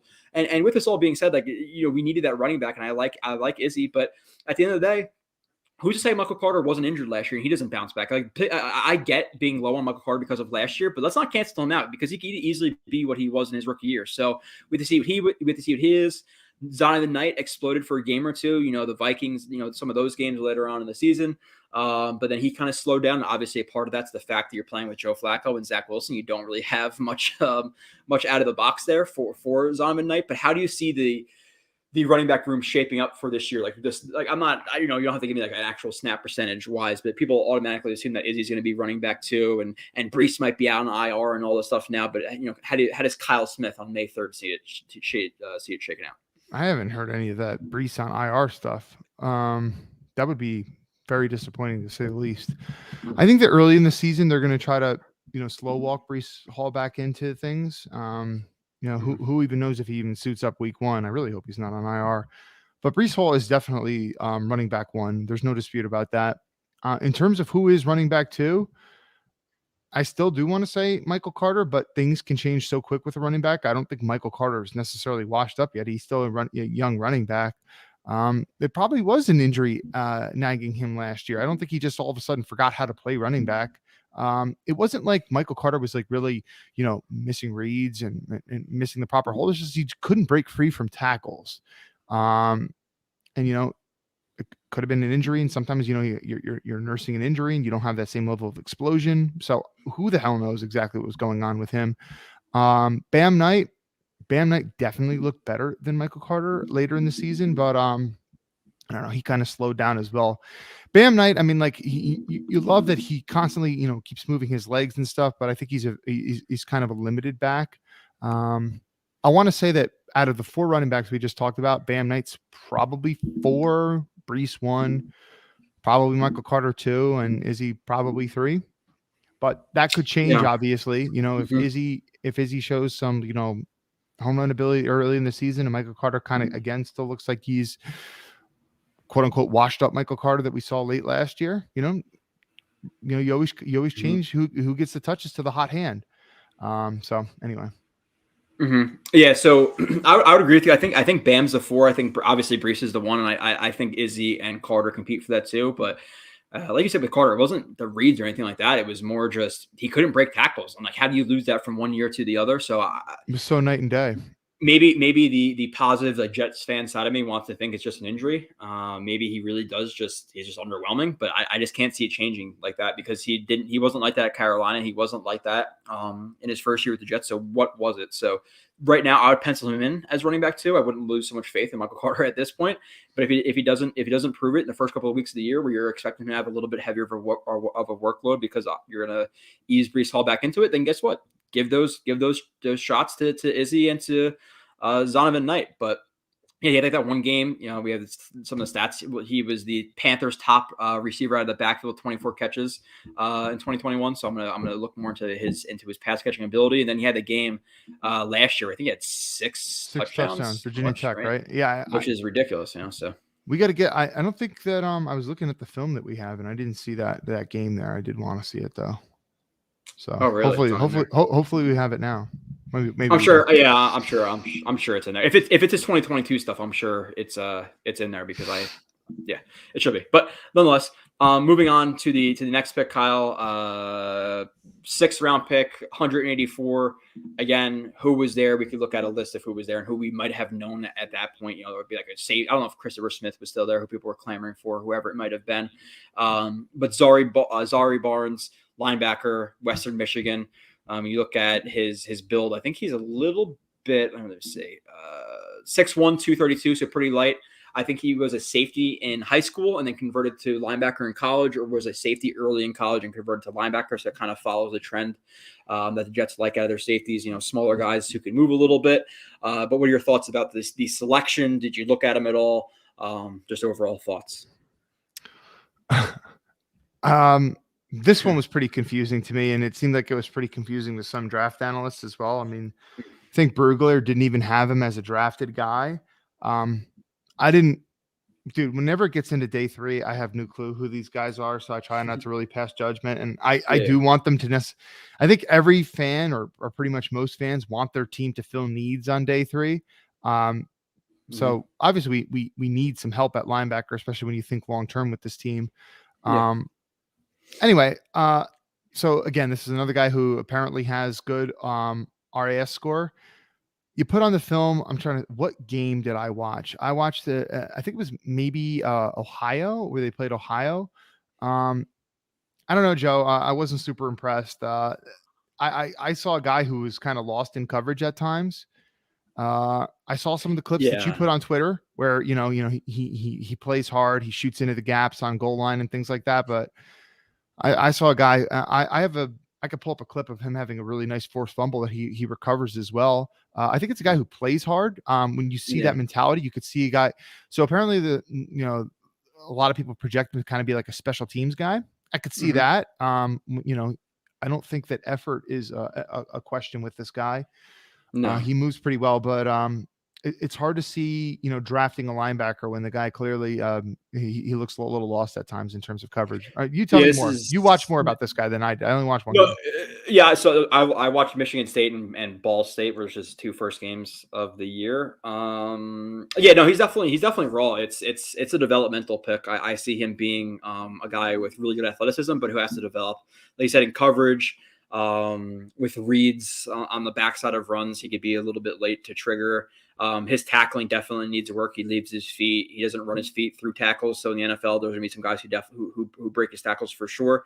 But you see a lot of athletic upside, the lateral explosion. I think he stays square and man. His ability to gear down in coverage is good. I think he has some pass rush ability. He played outside. He played inside. He played on the line of scrimmage. I think he's aggressive in taking on blocks. So it's a lot of physical upside with him. The man skills, the athleticism, the burst, the short area quickness. Some other things that I liked of him, but there's a lot to his game that he's lacking technically. He's late to react to some stuff. There's some times where I saw him fill a hole, Kyle, and he overruns the hole. Like he needs to gear down in holes a little bit, and he can't be so kind of what's the word? He has to have his feet on room when he's filling a little bit. He just gets over his skis a little bit. Where is he here? He's number 3, right? So I like him as a developmental guy. I'm not going to lose my shit over a 6th round pick, but if he was to find himself technically, Kyle, I think he could be a decent linebacker, but again, I'm not gonna lose it over a 6th round guy. So any other thoughts on him? Obviously I have a lot more to watch, and I saw a high RAS guy. I'm not sure exactly what it was, but I know he kind of came to, I think he came to football a little bit late, or I think something like that. And then I know that he wasn't in the draft process. Like he wasn't a guy who was highly thought of, but apparently he was like a late invite to stuff and showed up and impressed some guys. So I don't know. It's a guy with athletic upside. I don't really see much more past that. I don't think he may make the roster as a practice squad guy, but maybe he's the fifth linebacker, special teams guy, because really Kyle, past Sherwood as backups, do you have faith in Hamza, Chaz Surratt, or what's the other backup linebacker we had last year? What was his name? It was the special teamer. I'm forgetting his name but honestly, he came in that Steelers game week 4, and he had a couple of Marcel Harris. Marcel Harris, Marcel Harris. Yeah, so I could see him being linebacker 5 or 6 on the Jets, but nothing much really past that. Like he's not going to be our starting will backer this year. I'm still fully anticipating Quan to be signed in the next, hopeful couple of minutes, but hopeful couple of days or weeks. Yeah, I'm with you there. Past that. I don't have anything else to say about him. Yeah, no, fine. Again, we're talking about 6th round picks now. Then we'll talk about some holes. We'll get to the chat. We have plenty more to talk about. 6th round pick, corner Jarek Bernard Converse from LSU. He was a 7th rounder, wasn't he? 6th round 204. 6th round 204. And he was I think in 2019, 2020, he played safety for Oklahoma State. Or no. So he was a safety for Oklahoma State in 2018, 2019, converted to corner in 2020 for Oklahoma State, and then played corner for them in 2020, 2021, and 2022. He played corner, but he went to LSU, I think, 2022. So safety, corner, convert type of guy. I haven't watched him yet because I have his corner film. I just don't have his safety film. So what are your thoughts about Converse? I don't think you're going to like him, Joe, truthfully. That's not good. Yeah, I don't know. Just watch this play, man. I mean, like, do you see? Where is he? He's 24 right here. He's the corner right here. Do you see that level of athleticism right there, man? I mean, look how much he got burned right there. Yeah. Does that not necessarily ideal? Yeah, and that's what some people say. He's going to be a safety convert because he doesn't necessarily have like the makeup speed, the acceleration, the looseness of the hips of it. You want corners with really loose hips, and it seems like the Jets in general really like freaky guys. In general, Sauce is pretty freaky. I know that Reed isn't freaky in terms of his height, but he's a freaky mover. Even Eccles is more of an athlete. So Michael Carter, they have a lot of athletes. So I don't see him being a corner. I see him being he's going to try out safety for the Jets, and maybe he's the backup free. But I don't really see much past that. I think he's limited athleticism. He's going to have the best range as a true free safety, Kyle. So I still think we have a pretty big hole at free safety at this point, even with him being brought in. I think so too. Yeah, I don't see. I mean, sometimes like you see like a later guy, and he can maybe fill in. I mean, like I see some of the same problems that you saw with someone like, we would always talk about why am I forgetting his name? Joyner. And some of the poor angles that he took coming to fill from on high. And you see some of the same things with him right there. And I don't know if you just saw that clip of him eating that stiff arm, but dude, I just watched one game of him, and I just kept like, I don't really clip that many plays. I mean, I'm starting to do that more now that I know that I could just pull them up without sending them to you. And I just felt tempted to keep clipping bad plays of this guy. I do not think you're going to like him. So that's the least favorite pick of Kyle, pretty safely is so far. Barnes. Okay. This is with the caveat of still going to watch more on these guys as the weeks come, but yeah, definitely the least favorite pick so far. I think there's a decent shot that he doesn't make the roster, but I guess we'll see. Injuries and stuff also tell the tale there. So, but let's also the Jets. Do we have word if the Jets kind of view him more in the hybrid role, or they want him to be more of a corner or more of a safety? I just looking at his physical makeup, I really do not see him being a corner, dude. Like, where's he going to fit? So I think the Jets still have some roster moves to do. Like, they could save, I think it's like a little bit over $2 million if Ashton Davis is on the roster. Is Ashton Davis really going to be on this roster in 2023 for $2 million? I don't see it. So maybe they make a move and like Bryce Hall is off the team, and then he could be like the 6th corner. But I see him competing with guys like, Will Parks, Tony Adams, Ashton Davises of the world. I just can't see him fitting into the corner group and how kind of freaky they all are in terms of athleticism. He would just be he would definitely stand out. Yeah. Okay. So Yeah, yeah, we'll see when we watch him. But moving on to the 7th round, Kyle, Zach Kuntz, the tight end from Old Dominion. I guess he was a tight end at Penn State, and then his OC transferred, I believe, to Old Dominion. He followed him over there, and had a big 2021 with him, and then 2022 he was injured after 5 or 6 games, but. You look at the stats of this guy in terms of the RAS and stuff, Kyle, just hold on to your seat for this one. Yeah. He's not 6'8", he's 6'6" and 5/8 apparently. So 6'6" and 5/8, 255 pounds, which is 93rd percentile.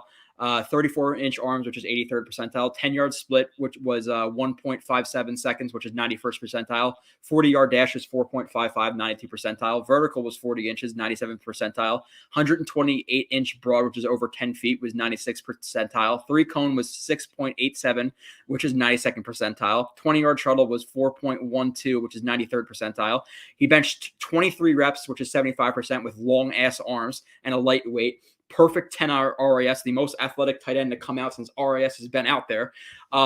So great. He's super athletic, but if he's super athletic and he's a 7th round pick, he must suck a little bit. So where are we at with Zach Kuntz? So funny is as you're reading off all those stats, which I had already looked up myself previously, I started to think, I wonder how he stacks up to Kyle Pitts. So I just pulled up Kyle Pitts, his mock draftable thing, and Kyle Pitts is obviously ridiculous and through the roof as well. But I think you have to say overall, Kuntz is better overall when you factor in height, weight, speed, to give you a Mike Mayock term right there. Certainly vertical jump. He's a better combine underwear workout. Olympic warrior, underwear Olympic warrior. Yeah. I wouldn't say that Zach Kuntz is overly smooth at times. No, he's not. No. So apparently he went to Penn State, and he was like a really good track guy too. But he at Penn State apparently he didn't play a lot because of Freiermuth. So he transfers to Old Dominion. It's one of these cases where you got a guy who's an insane athlete, but not necessarily a good football player, and something like just that athletic profile alone. Kyle Pitts was a 4th overall pick. Like this guy's a 1st round pick just based on athletics. But if you're going in the 7th round, you're not that good of a football player. All right. So Joe, I watched one game so far. You probably watched more than me so far. I see a guy who, I watched one and a half. I just got them today. It's hard to crunch all these guys at the season. There's a lot going on. Yeah. Definitely hear you. So which is already more than 98% of people, Kyle. So we're starting off strong. Very true. Yeah. Well, at least we didn't just pop on the highlight tape. All right. So you said 83rd percentile arms, 34. Okay. This is a guy who, from what I've seen, he lets balls come to him. He doesn't go out and snatch them and grab them. He lets them come to him. All right. What you hear about his catch radius. So I'm interested. I haven't seen him catch the ball a lot. I could say that there was one drag route or like crosser that he ran that his hands came to catch the ball like this. So I don't think he has the best catching techniques. So I saw that too. A little bit of a concern. Okay. Which game did you watch? I watched Wake Forest and the second game of 2021, which I didn't mark down again for whatever reason. But Wake Forest and whatever the second game of this 2021 season was. Yeah, so when I watch this guy, and obviously he's a tall dude, he's almost 6'7", but there's no drive face to his routes. Even sometimes when they split him out as a wide receiver, he runs straight upright the whole time. So like, you could say that, he's fast and maybe he doesn't need to, run with his chest down and stuff to gain speed. It's like, okay, but part of the art of running routes is how you're selling the route, and the fact that you sell the drive phase. When you stop, it's going to be harder for a defensive back to react. So I don't know. Like I saw that as being an issue too, especially for a guy who has those numbers. Like that's like a lack of. Like almost like, and there was a time he's running a seam route. I'm like, dude, like turn on the second gear here. Like you can run a 4.55 and you have good acceleration and 10-yard split, all that stuff. And he's kind of just like lackadaisically running in the seam. So he has to pick his speed up for sure. The catch radius, the blocking. He cannot be a blocker now. He's almost like a jacked up Mike Gesicki at this point. Who he, listen, he's 255 pounds, Kyle. He could easily beat 270 pounds. Add some weight to that frame. And I think you have to understand with the RAS score too, like a perfect top 10 RAS score. He was also injured too. Like he wasn't even expected to be competing in the combine. So an injured guy with a 10 RAS is crazy. So he's maybe even more of a freak than he showed.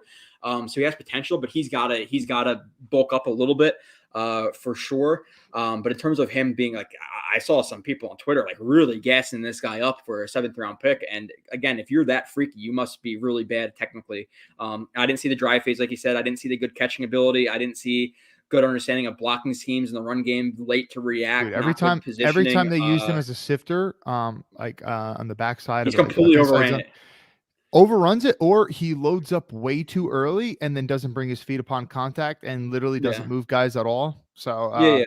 And I don't want people to think like, we're all shitting on the guy, which are we right now? Yes, but there's a reason the guy with a 10 RAS fell to the 7th round, right? And clearly it's some football technical things he has to work on. So freak athlete, a lot to develop.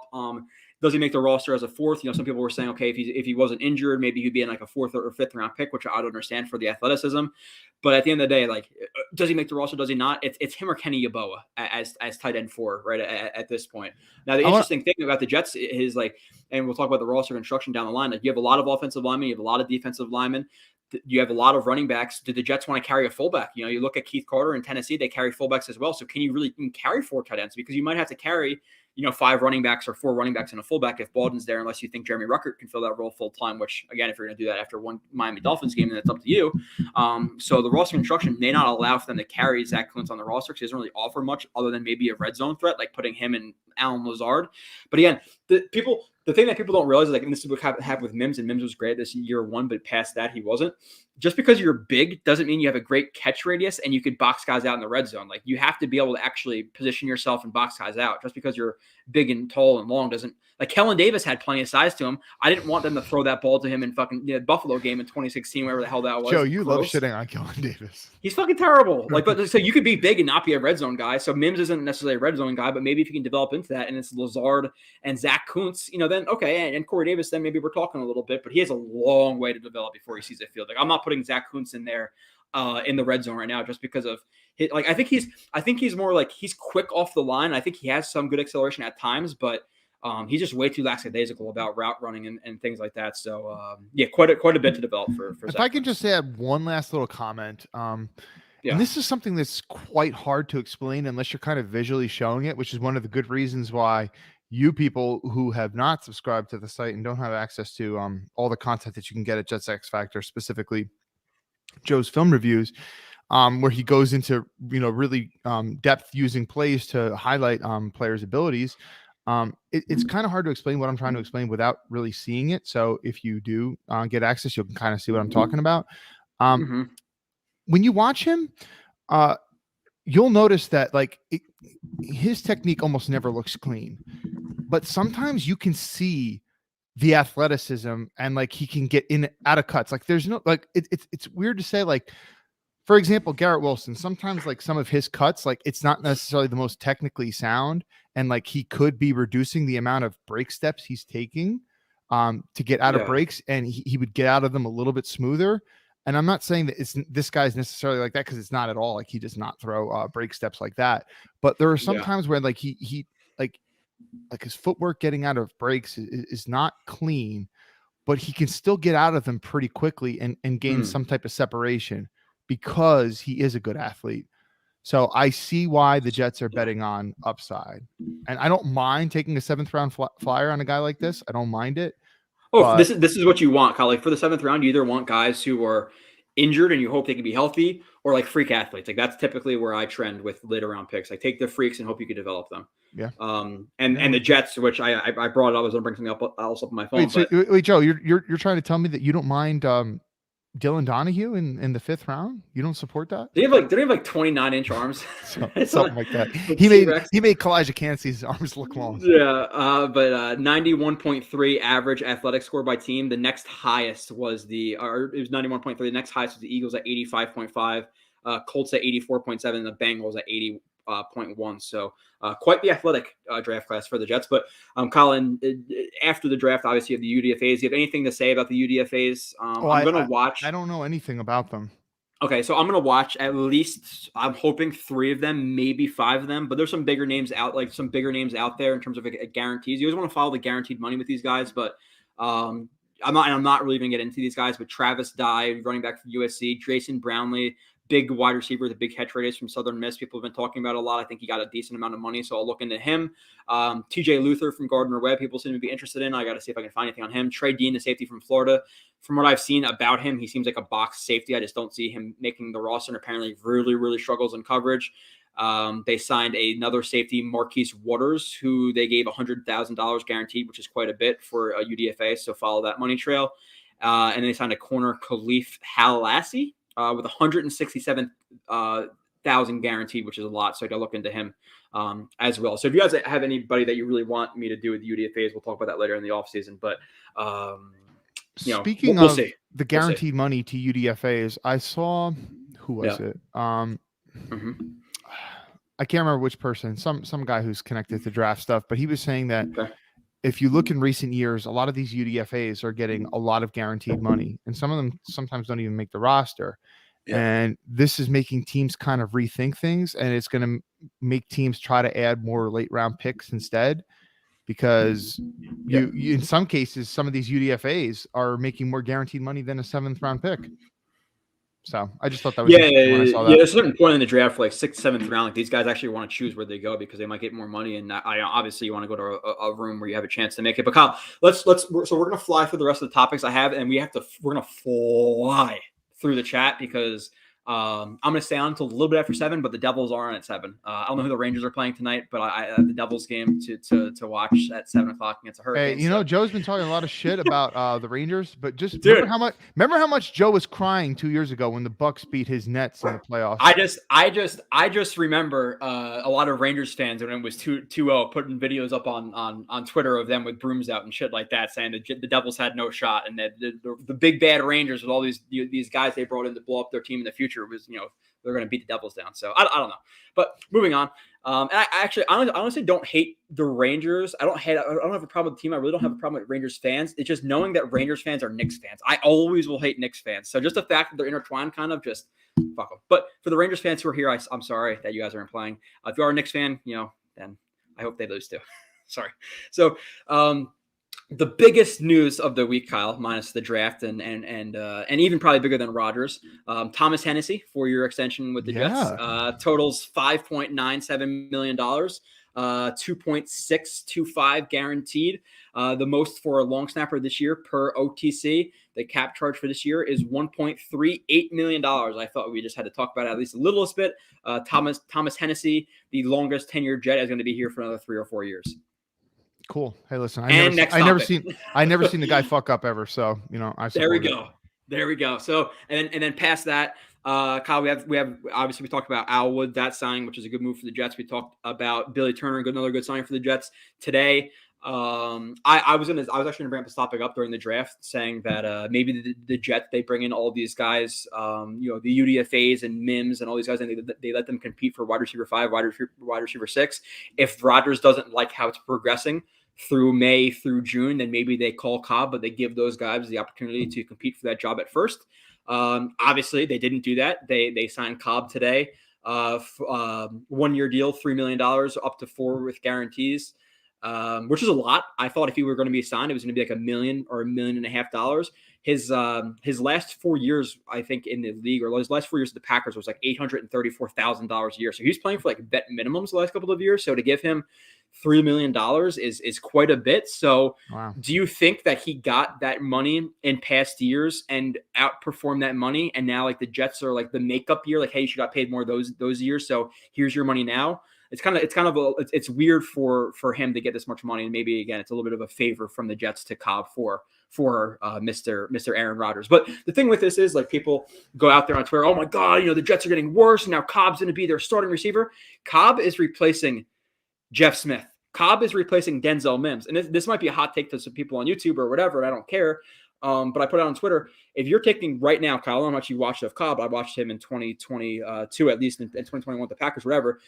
Right now, 1 for 1, doesn't matter the route. Are you taking Cobb or are you taking Denzel Mims? Oh, I'm absolutely taking Cobb. Okay. So to me, he's a guy who comes in, he's able to teach the other guys the offense, which again, he's still overpaid, but regardless, let's look at the positive of him. He's consistent, good hands, connection with Rodgers, and will teach the guys. He's a wide receiver 5. He's not a wide receiver 3. He's not going to start. He's going to see hopefully 5 to 10 snaps a game. And listen, at the end of the day, if a guy goes down, he's a good depth receiver. Like there's going to be some spots where I'd rather have Cobb than Hardman. Hardman is very inconsistent at times. So if you want a guy like the red zone who's going to run a good route, find some holes in his own coverage, it's not Hardman, it's more of a Cobb. So I can see Cobb maybe eating a little bit into Hardman's rep at times in the slot, but I don't see him, making Corey Davis sit down more reps or Garrett Wilson or anything like that. To me, he's a very consistent, good wide receiver 5 who's better than Mims, who's better than Jeff Smith. So I don't know why people are losing their shit about it, but it's kind of crazy. Like you look at his stats the last couple of years, he's a guy who's been a wide receiver 3, 4, 5, and he's getting 400 yards. Like if your wide receiver 4 or 5 has 400 yards, he's consistent, he catches the ball. Like isn't that what you want? He's been consistent with the Packers, and that's good for a depth piece. I assumed he missed more games than he actually did. Apparently he played in 13 games last year, 12 the year before that. Because I remember watching the film a lot last year and being impressed when I did see him, but feeling like I didn't see a ton of him. So yeah, I mean, I assume that he's not. Although I do wonder if part of the deal that the Jets say, hey, listen, we're going to pay you this much, but we're going to expect to play you more than you got the past couple of years in Green Bay. I don't know. Because on the one hand, I was going to say, like, because you were asking if he outperformed his contract in recent years. And I was going to say, it's kind of hard to say that being that he, didn't play a ton, but maybe some of that was by design. But I'll say this. I remember particularly watching that Eagles game, which was where he had his touchdown last year. Whoever that corner was, he hit him with some kind of nasty move. He stacked him in the end zone and hit him with some nasty move and got really open for a touchdown. The guy can still play, I think. It's just how much are you going to use him? Yeah. Now, if this is a move, exactly, like people, if this is a move where you cut Davis because of it, I'm going to lose my shit. But if he's a wide receiver 4 or 5, then it's a good move. Like you said, Kyle, like I think people just assume that because he's Randall Cobb, he's going to get a ton of reps. And if he is, then shame on Saleh, shame on Hackett, shame on Rodgers for putting him past guys who shouldn't be playing past. But for what he is, for what he should be, a wide receiver 5, I'm happy with it. Again, him over Jeff Smith every day of the week. Him over Mims. Obviously, you hope Mims will develop, but right now at this point, in terms of consistency, it's him all day. So I like the move. I really do. Again, overpaid, but what he's going to mean to the room, the veteran leadership, which again, like stuff like that matters. And to a certain point, I think I factor in like leadership and that stuff more than you do, Kyle, generally. But there's little things, and like, this isn't to bring it to hockey, but like Palat isn't a great guy for the Devils, but like they brought him in to be a big guy for the playoffs, and you see him step up big for the playoffs for the Jets. Like Cobb is that guy who's been there, done that. So, I'm not saying you exactly want him in the playoffs on a route, but like he's not going to drop that pass on 3rd and 5, on a slant route in the conference championship because he's been there, he's done that. Like it's good to have that consistent veteran guy as a backup. So I actually legitimately like the move. And it's quite frustrating to see people like shitting on the Jets. Like, oh, now it's Lazard and Cobb again. Like that's all he has. It's like, did we forget about Garrett Wilson? Did we forget about Corey Davis? Did we forget about McCole Hardman? Did we forget about Conklin? Did we forget about Breece Hall? Like, what are we doing here losing our shit about a wide receiver 5? I'll never understand it. Yeah, I don't get that either. Okay, so past that, Kyle, the other 2 more things before we fly through the chat. This last week has eased some of my fear of adding Aaron Rodgers in terms of him not being in tune with the team and showing up the first day he can. Like his press conference, we're all worrying about him being here in July. His press conference, like, yeah, when are you playing? Tomorrow. And you see him throwing a pass to Garrett Wilson. By the way, the one highlight he throws to Lazard's a little bit behind him, and Lazard almost drops the ball. It almost squirts right through his hands. He doesn't look it in. I'm like, that's Lazard's hands right there. But I wasn't going to put that on Twitter because it's too negative. But it's funny. You think like, they had all day. They could have. Hey, do you think we can redo that again and get a better shot? Like, it's just funny that's the one they chose to put on social media. But he's practicing. He's there. He said he has some prior engagements where he can't attend the whole offseason. But it seems like Rodgers is in tune with the Jets. He was on McAfee today and says he loves it. He was comparing Wilson to Devontae Adams. He went to the Knicks game. He went to the Rangers game. Went to the Knicks game last night with Sauce. Now, yeah, he didn't go to the Nets game. That's it. Hey, Kyle, good dig. But the thing is, you're not even really a basketball fan, so it doesn't matter as much coming from you. But no, it's okay. It's okay. I am with DJ Bieniemy and Becton about rooting against the Knicks. It's just I'm not getting into it. You know how I feel. So go on, Kyle. I appreciate it. So, yeah, the team chemistry. What do you think? Because it really is making me feel more comfortable with the move. The fact that you're seeing him here with the guys, the fact that he's practicing, and because the whole notion of the offseason was, oh, he knows the offense, he'll be fine to come here in July. But you're still thinking like he has to learn Garrett Wilson, he has to learn Corey Davis, he has to feel out Solly, he has to feel out Douglas, he has to feel out the players on the team. You don't want him to walk in there with Russell Wilson like, hey, text my agent and text me. Like Rodgers is one of the boys right now, so it's really really nice to see that, and it seems like he's rejuvenized. He hasn't been to Packers camp like OTA stuff since like I don't even know 2018 or whatever it's been. So how nice is it? Are you pitching a tent, seeing Rodgers attend all these games and all these off-season workouts he doesn't have to be at? It certainly makes me want to go to more practices and stuff in the off season. Make me, I hate going to practice. I know, but it might be a little bit more exciting now. Okay. Anyway, so here's some of my thoughts about that. I did watch the McAfee interview that you just brought up. Mm-hmm. And as I'm watching and listening to it, I'm thinking to myself, this is kind of like really a unique thing that you're seeing. Because most athletes, they might go on like a podcast and they might say a little thing here or there, but a lot of players and stuff that go on podcast. My brother loves making fun of Phil Taylor. Do you remember Phil Taylor? No. Who? Maybe Phil Taylor was a former first-round pick of the Cleveland Browns many years ago. He used to get into fights with Ray Rice and stuff. But anyway, funny thing is like Phil Taylor's been retired for many years now, like 3-4 years, whatever, maybe 5 years. And he was on some podcast recently. The thing is like a lot of players will go on podcasts, but it's like a lot of retired players or like players towards the end of their career. It's just interesting. Rodgers is going like he's doing these big, in-depth interviews on like one of the biggest sports podcasts. And you just feel like he's so open, like he doesn't give a shit what he's saying. Like, dude, he was trolling Anthony Fauci on the Pat McAfee show today. Like, and I just thought like, so why am I bringing that up? The reason I'm bringing that up is to say that I don't feel that he's lying about anything. Like he could get so much backlash for saying what he said about Anthony Fauci today. Not as much as he would have gotten a year or two ago if he had said something like that. But the fact that he goes on a podcast which is going to be viewed and listened to by millions of people and can say something like that, I don't think the guy's lying. So when he says things like he feels rejuvenated and then he's showing up to Knicks games and he's showing up to practices, I believe him, which is pretty damn cool. Yeah, why? Like at a certain point, Kyle, like he's a guy who's very aware of his self-image, and him coming to the Jets and not being fully in tune and doing all that shit, like it's not going to be like he cares about his legacy, and if he comes out and fizzles out the Jets, it's really going to hurt that. So now that with that being said, did I expect him to come in and do all this stuff? No, but it's really really good that he is. So Kyle, before we get into the chat and fly through again, lightning around pretty much every question in there or most of them, the Jets don't have a ton of holes on the roster. Like we were talking about backup running back, they filled it. Run stuffing D tackle, they filled it. Tackle, maybe we would have liked to have seen it in a more premium guy, an Orlando Brown or a Paris Johnson or something like that. But they filled it for the most part. So depth at wide receiver, something we wanted. They got it now. A very good wide receiver 5, in my opinion. So what are your top needs for the Jets, and how do we fill them? Do you see them filling them the offseason? It's obviously.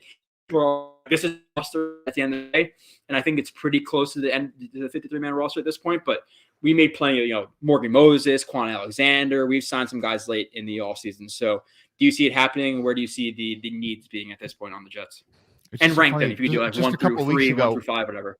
Just a couple weeks ago, we were talking how much of a glaring hole center was, because literally we had like no center.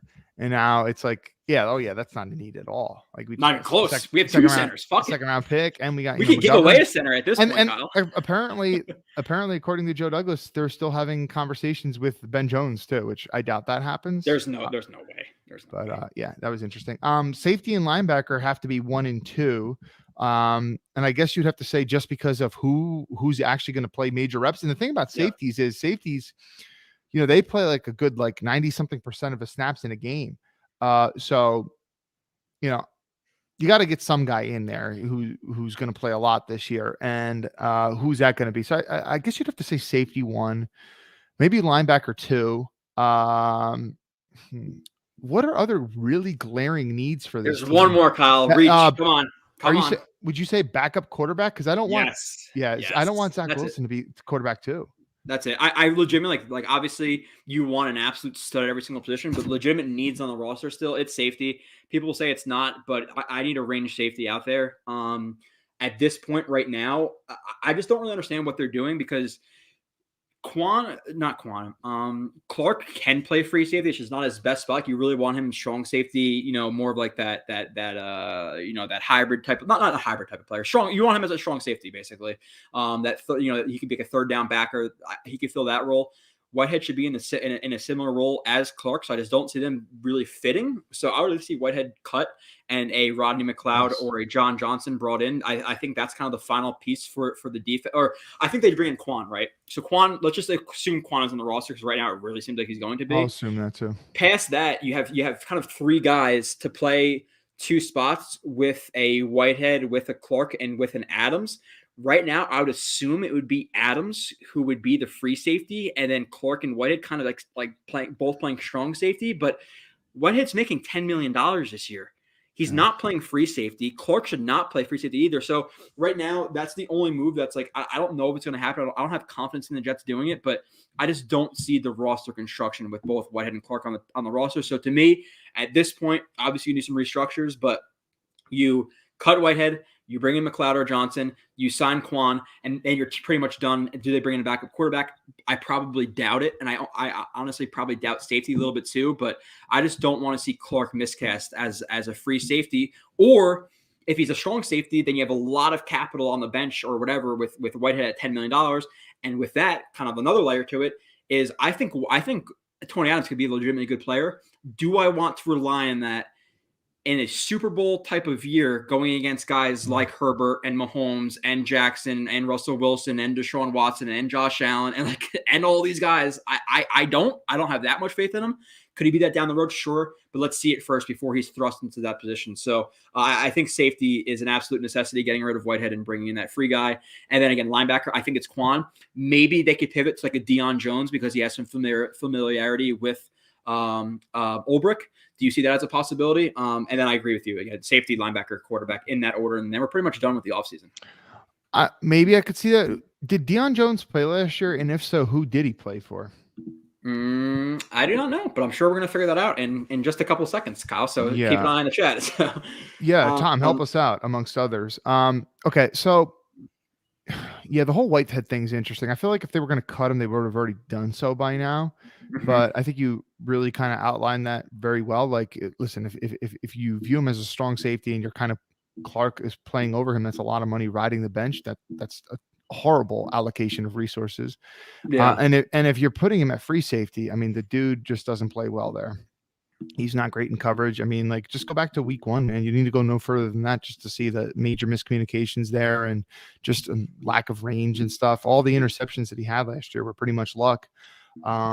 He's not that at all. They paid him, and his role in Tampa was kind of as a thumper, but we don't even like him there. So if it were up to us, he would be cut. Okay.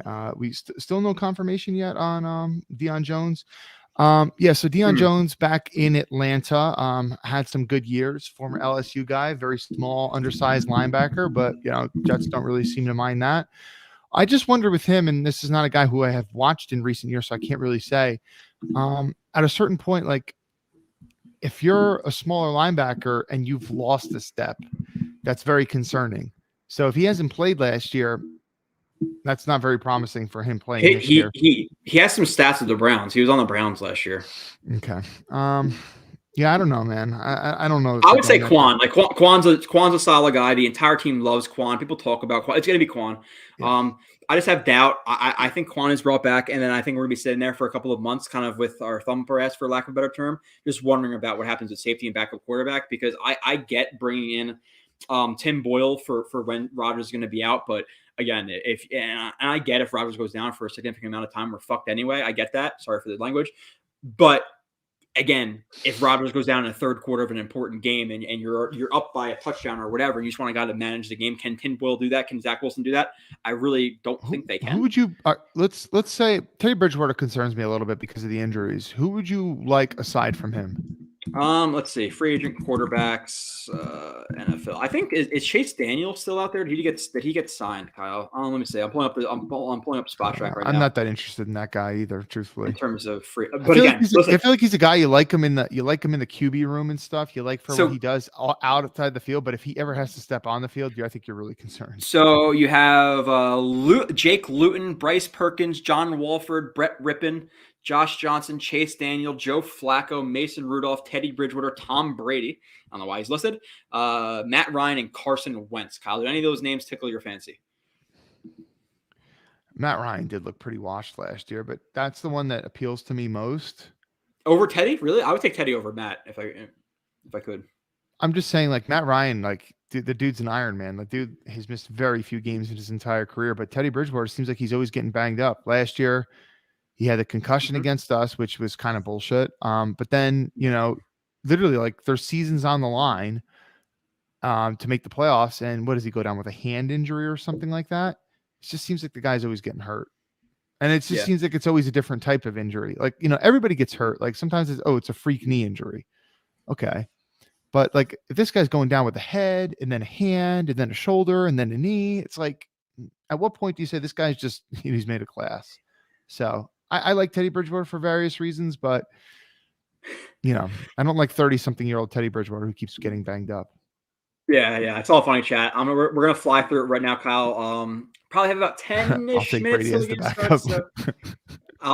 Let's see. So I'm gonna fly through these. So give me a second as I read through a shit ton of. Okay, so let's go here. Okay, Will McDonald Hall of Fame. Okay, CD, who I usually don't agree with, but I do agree with him here. I nominate Joe Blewett for fan base rep to go to speak to Salah on D-line rotations.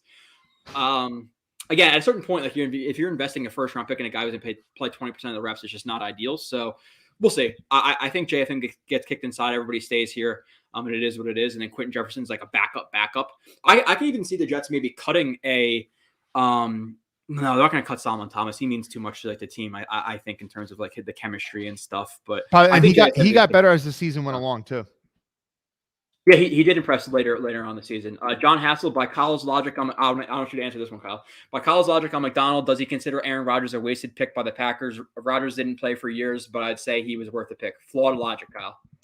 I'm trying to understand why he's coming at me. What exactly did I say? Like, I guess you're saying that he's going to be a developmental pick. Kind of, he's not going to play a lot of snaps, so he's a wasted pick. I'm assuming that's what he means.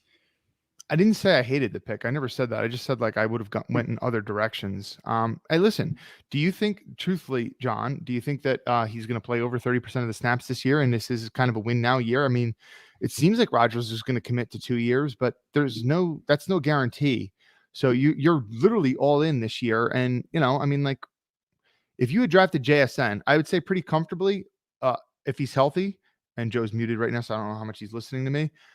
I would say pretty comfortably JSN plays 50% of the snaps for you versus this guy.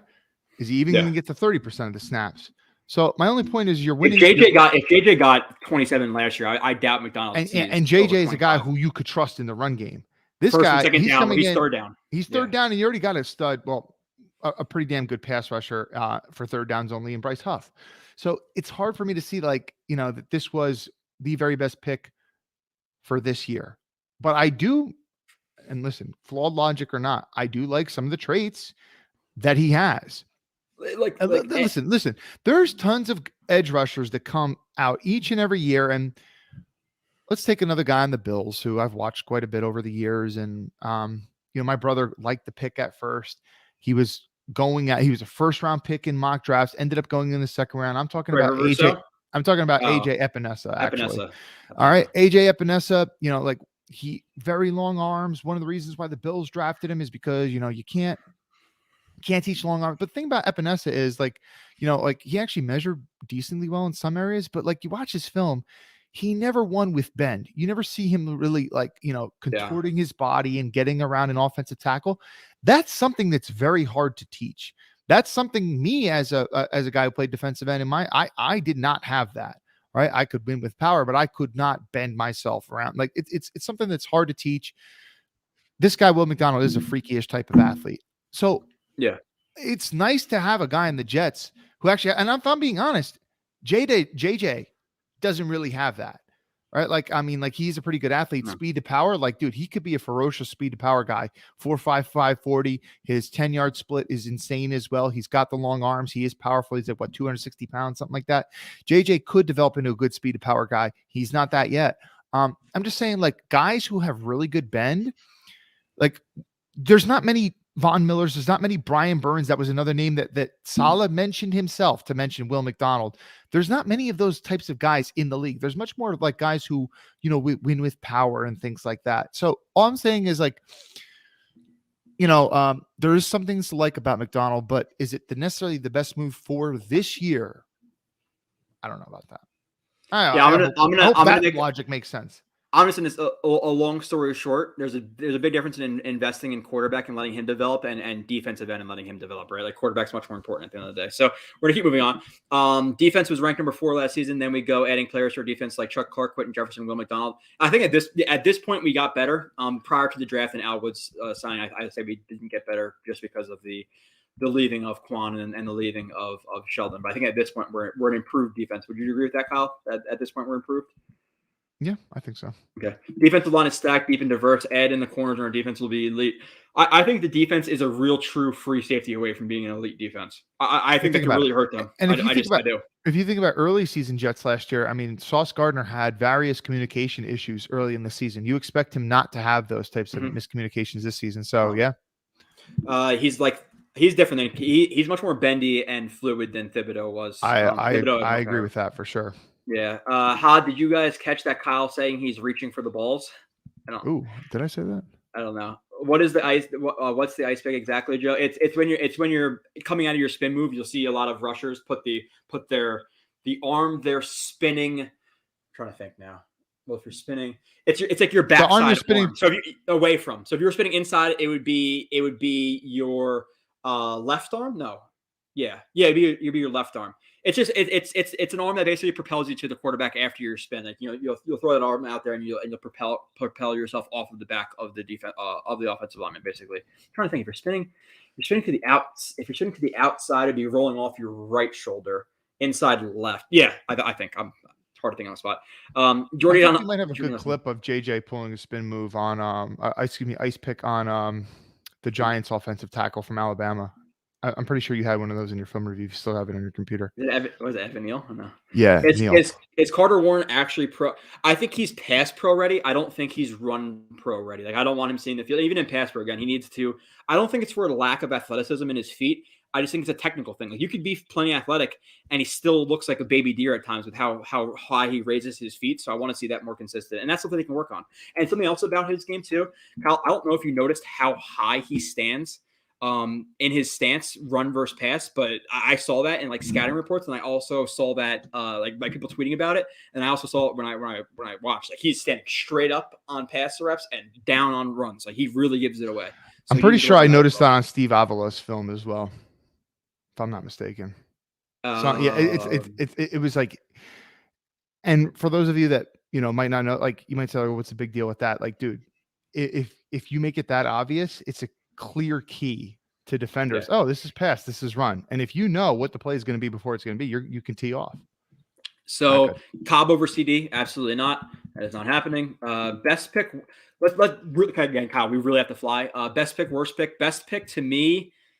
I actually really don't know who I like the most out of this. Maybe it was. I don't know. Maybe Tippmann. I'm gonna say Tippmann. I would say Tippmann or Izzy. I'm gonna say Tippmann or Izzy. Or I like both those picks. My least favorite, I guess it's gonna be that Converse guy, since the way Kyle's talking. I don't know. Cobb over Berrios. Yeah, there's like Dolphins fans talking shit about Cobb. It's like Cobb is better than Berrios, and Cobb is better than Robbie Anderson at this point. So why are you guys talking shit? Like those are the guys who you added this year. Why do we bring back the same linebacker group as last year? It's at a certain point, it's resource allocation. They don't have a ton of resources. I think they got like $18-something million tied up in the linebacker position in one guy. It's hard to get out of that. Exactly. And if you have a lot in the D line, the lot in corner, the lot in safety, like your linebacker group might just be average, and that's completely fine. Did we re-sign Quan? No, we did not. At this point, it's destiny. Dude, he was like tweeting at players. He's liking stuff about that. He's saying he's ready. Like he's gonna be back here. Matthew Wallace, what is up? as I keep flying through. 6'6". Holy, oh yeah, Q contract has to happen as well. That's gonna happen. Let's go Devils. Tickets to Game 4. That's nice. I went to Game 1 and the Devils lost 5-1. Not necessarily ideal. Quinn's not being re-signed yet. The elephant in the room we should talk about. No, there's really not much to talk about. There's not much to add. I think it happens by my brother says that if Knicks make it to the conference finals against Philly, we're going. There's a possibility. Like the Heat the Heat are weird. Like they don't have a lot of studs on their team, but they just play really, really well together. They're not, but I think the Knicks can make it. Like I think they're the better team. I like Brunson. I think he's a stud. I like whoever that white dude is, number 55. He plays hard. I watched him the other night, but yeah, no, it's good. It's good. I'll never root for the Knicks though. But so Tippmann was a terrible pick, especially that Smith was available. Okay, based on what? Rich, what's up? Do Smith? We still think which Smith is he talking I don't know. I don't know. Do we still have Tanzel Smart? I think we're D-tackle deficient. I don't think we're D-tackle deficient. I don't think we have studs, but having Al Woods, having Quentin Jefferson, having Solomon Thomas, and having an absolute stud number 1 guy at D-tackle, I think we're fine. I don't think it's star-studded 2nd through 4, but Tanzel Smart would be the 5 right now. So what's up, fellas? What's up, Andrew? Let's keep moving down. Unpopular opinion, but I want Bills week 1 Sunday Night Football at MetLife. Yeah, some people talk about having the Giants 9-11 game Monday Night Football, but I want it to be a Jets home game. Like I want Rodgers' first experience in green at MetLife being a Jets home game. So I either want to have and I don't want to say this because it's Bill Belichick. I either want to have a gimme ass whooping of the Pats on the Sunday Night Football just to defeat that demon, or Cowboys away, or I want honestly, the better teams like the Chiefs and stuff, I want later on in the season when the Jets kind of get all things clicking. So I kind of want Cowboys away or Pats Sunday Night Football at home. I don't want it to be a Giants home game. Joe, I'll tell you this. My dad said the other day, he said, I hope, and he was being actually genuine. He was being serious. He wasn't shit talking. He does a lot of that. He was saying, I hope that they play the Jets early in the season. I was like, why? And he's like, well, because I want them to still, be in it, And he's like, he's like saying later in the season, they're always out of it. I was like, oh, wow. I was like, you don't think they're going to make the playoffs this year, Dad? My dad's a Chiefs fan, for those that don't know. Yeah. So super chat from Nose Kills, wave a magic wand to make any one of our rookies play at Pro Bowl level. Who'd you do it to? My bad, Nose Kills, man. I noticed this and I should have put it up soon. No, it's okay, Kyle. Again, one job. No, it's not. He super chatted. My bad, Nose Kills. You got a sincere apology from me. So wave a magic wand, any one of our rookies that play at Pro Bowl level. So Kyle, I think you almost have to go with a lower guy because you're hoping some of the upper tier guys could almost be at that level. So you want to take a lower tier guy to let's be realistic. I think the biggest need we have, and a guy who might be really bad, who would fill a huge hole, is Jarek Bernard Converse being a Pro Bowl level safety, right? Like that would be fucking awesome. Yeah, that's not gonna. Is it gonna happen? No, it's not gonna happen. But that's where I'm going with that one. So yeah, we're close. Dude, if we're saying Pro Bowl level, you'd have to say I think you'd have to say either Carter Warren or Joe Tippmann, just the offensive line, because just the value of they're that'd be huge. If Carter Warren was Pro Bowl level, he's playing close to 100% of the snaps a game. Same thing with Joe Tippmann. Think about the impact that Creed Humphrey had on the Chiefs as a rookie. I imagine if Tippmann came in and played like that. So I'd probably go with one of those guys. This makes sense to me, Dakota. He played much better. People are talking about Michael Carter being terrible. Again, the running backs, Izzy's definitely better than Carter. I wouldn't go so far as saying that. I really like Michael Carter at North Carolina. I liked him a lot his first year. So let's not go too crazy. Let's keep moving on. I think this class didn't have a high profile names being thrown around in our fan base a lot of times, don't they? Yeah, no. Aaron Rodgers was the news of the offseason. You're never going to offset Aaron Rodgers with a draft. We haven't had a quarterback in years, so it definitely dissipated the draft. Joe and Kyle, any chance Lakin gets replaced by McGovern if he sucks again? So, yes, I think he'd have to suck really bad for a very long period of time before they actually made that move. It's exactly what I was going to say. Yes, but it would take a lot to go away from that investment. Is that the right thing? Probably not, but that's kind of how it works in the NFL. So, he was so bad last year. If he could just be average, I'm going to sign the dotted line for it right now. So let's keep moving on. Rich said, wait, so you guys think Tippmann starts, or did I misunderstand also? What do you think about Mike? So we talk about. I think Tippmann's going to start, and I think that I think it's easier for the Jets front office and coaching staff to go in that direction, just based when you look at what McGovern's contract is. He's not getting 10-something million a year anymore. He's only making, a nickel, as Joe likes to say. And, that's a premium pick. 43rd overall is a premium pick. And certainly Tippmann does have the upside. So. Yeah, so I'm gonna keep flying through the chat. The Devils game did start, so I'm gonna talk through it a little bit, but I'm gonna go through some of the starred comments that our producer did so nicely. Start them, so I don't have to read through all of them all. So if I don't go over your chat, blame him, not me. Would you guys rather have Zeke or Michael Carter, dude? Right, you're going Michael Carter over Zeke. Zeke. I mean, Zeke. He's a guy he's not going to come in wanting a little, 5 carries a game. He's going to want more than that, and he's not going to take a little chump change salary. This guy's with a 4th overall pick, so he's gotten a lot of money. He's not coming in here for chump change. Yeah, no, I think he might come from chump change, but at a certain point, like I don't think Zeke might have, even if he does, Kyle, he has a year or two left of maybe being semi-productive in short yardage situations. But Carter could still develop it, or still be. He was a very good 2 in his first year. Who's to say he can't be a very solid 2 for his year 3, 4, 5, 6, 7? Like we can't give up on Carter that soon. To like, the thing is we still have hope that Carter could get back to and maybe still reach the peak of his career. Zeke's peak of his career is way gone. That's over and done with. Did you see this, Kyle, from Matthew Wallace? Yes. Reese, Banana Canada. That's a good one. I like that. Hi, Blewett. Is your father on a sports talking show too? Not that Joe knows of. Okay, I don't know. You tell me. Bobby Woodruff. I have no fucking idea. Is he? He could be. My dad doesn't like sports. But it's my dad's. But your dad doesn't like any sports? No, he's such a turd, dude. He's not like that. He's not like a sports guy. He's just like, I'd rather watch at home. Like he's just not. He's the reason I'm a Jets fan. He's a Giants fan. And I went with Tom and his dad to Jets games. That's why I'm a Jets. It's my dad's fault I'm a Jets fan. Like everyone's like, obviously I follow with what my dad wanted. Me, it's complete opposite. It's like, obviously I'm not the same, like my dad will be watching a football game with him, Kyle. It'll be 1st and 10, like 0-0. They don't need to throw the ball. They'll run it. They'll get like 7 yards on first down. They'll be like 2nd and 3. And I'm like, that's a good play in my head, obviously. 7 yards on down every day. He's like, what the fuck? Throw the ball. This is stupid. I'm like, Dad, 7 yards on first down's a good play, dude. Like, he's an idiot. He is so stupid with sports. So no, he's not a sports guy. Wow. MC, Zach, Mims, Elijah were all overrated by us Jets fans. We saw of last year's type. Okay. I don't. Is Michael Carter overrated by Jets fans? I guess it depends on how you rate him. I don't know. And Elijah Moore, I'm not gonna agree with that. I think Elijah Moore's still a good player. But we're not gonna get into that too much because we don't. I wouldn't be surprised if Elijah Moore has a good year in Cleveland. Being a 1,000-yard guy for the next 4, 5, 6 years. Like he's a good player, just not the best locker room guy. As dirty old Jets fan, AK Walt says. Let's see. Okay, I don't know. Yeah. People are fighting about Michael Carter, obviously. Yeah. Rich is defending him, which is fine. What do you think do you think they move Bryce Hall to safety? I do not at all. He doesn't have the physicality. He doesn't have the speed he doesn't have the range. He's never played there. He's never played there. Just because you're a secondary player doesn't just because you play tackle doesn't mean you can play guard. Just because you play corner doesn't mean you can play safety. Just because you play because you're a bigger receiver doesn't mean you play tight end. Do you remember how many Jets fans were saying, "Oh, they're gonna move Revis to safety"? I just poked myself in the eye.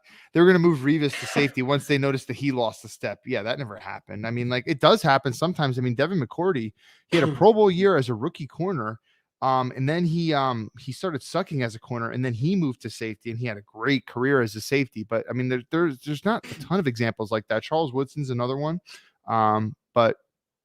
For every example you can think like a successful example where a corner moved to safety, you could think of like 10 where people talked about it, but it never happened. We have Ben saying MetLife is going to be louder than Seattle this year. I don't know about that just because of how Seattle's literally built. Like if you put in like it was a concave roof that deflects the noise back down to the field, and they had metal benches, then sure. But Seattle is such a cheap stadium for the 12th man and all that. Like your stadium is literally built for noise, so it kind of annoys me. I expect MetLife to be much more loud, but MetLife's built so wide and high, it's just all the noise escapes the top. So I don't think it's ever going to be as loud as it was at Giant Stadium because you're not on the field, and it's not built for noise. So I am excited for that first game to see Aaron Rodgers running out of the tunnel and hearing him announced, which is why I want that first home game. Like the first time I walk in MetLife, I want it to be Aaron Rodgers' home game, not Giants 9-11 home game. I don't know if you feel the same way as I did with the first. Yeah, you convinced me last week when we talked about that same topic. I muted myself. I was coughing. But what is your most desirable starting offensive line? I think honestly the best one might be Brown Mitchell or Brown Becton at tackle. Realistically, I think McGovern Tippmann could be a better left guard than, like, if you're trying to like play right now. Okay, is McGovern going to be a better left guard than Tomlinson? I might take that, but I'm not necessarily sure if I actually would. I wouldn't bet on that. Wow, big stop by Schmid there. If you're watching 1-on-1 breakaway, Jesus. But yeah, so I would say it's not going to happen with McGovern there at left guard. So it's going to be penalty. So it's going to be Becton Brown at tackle. It's going to be Tomlinson and an AVT, and it's going to be Tippmann at center. But I could see a case for McGovern playing at left guard. It's just not ever going to happen, right? So let's keep moving on. Back, Big Al Backwoods. He almost reminds you. Obviously, he's not 1-for-1, but like a Vince Wilfork type, right? It's like a big country man in the middle of the defensive line. So it's going to be fun. 4 running back is tough. People are talking about the fullback, which I think will happen. With Bawden being back here, again, maybe it is a Jeremy Ruckert, but AFC Championship or bust. I'd agree with that.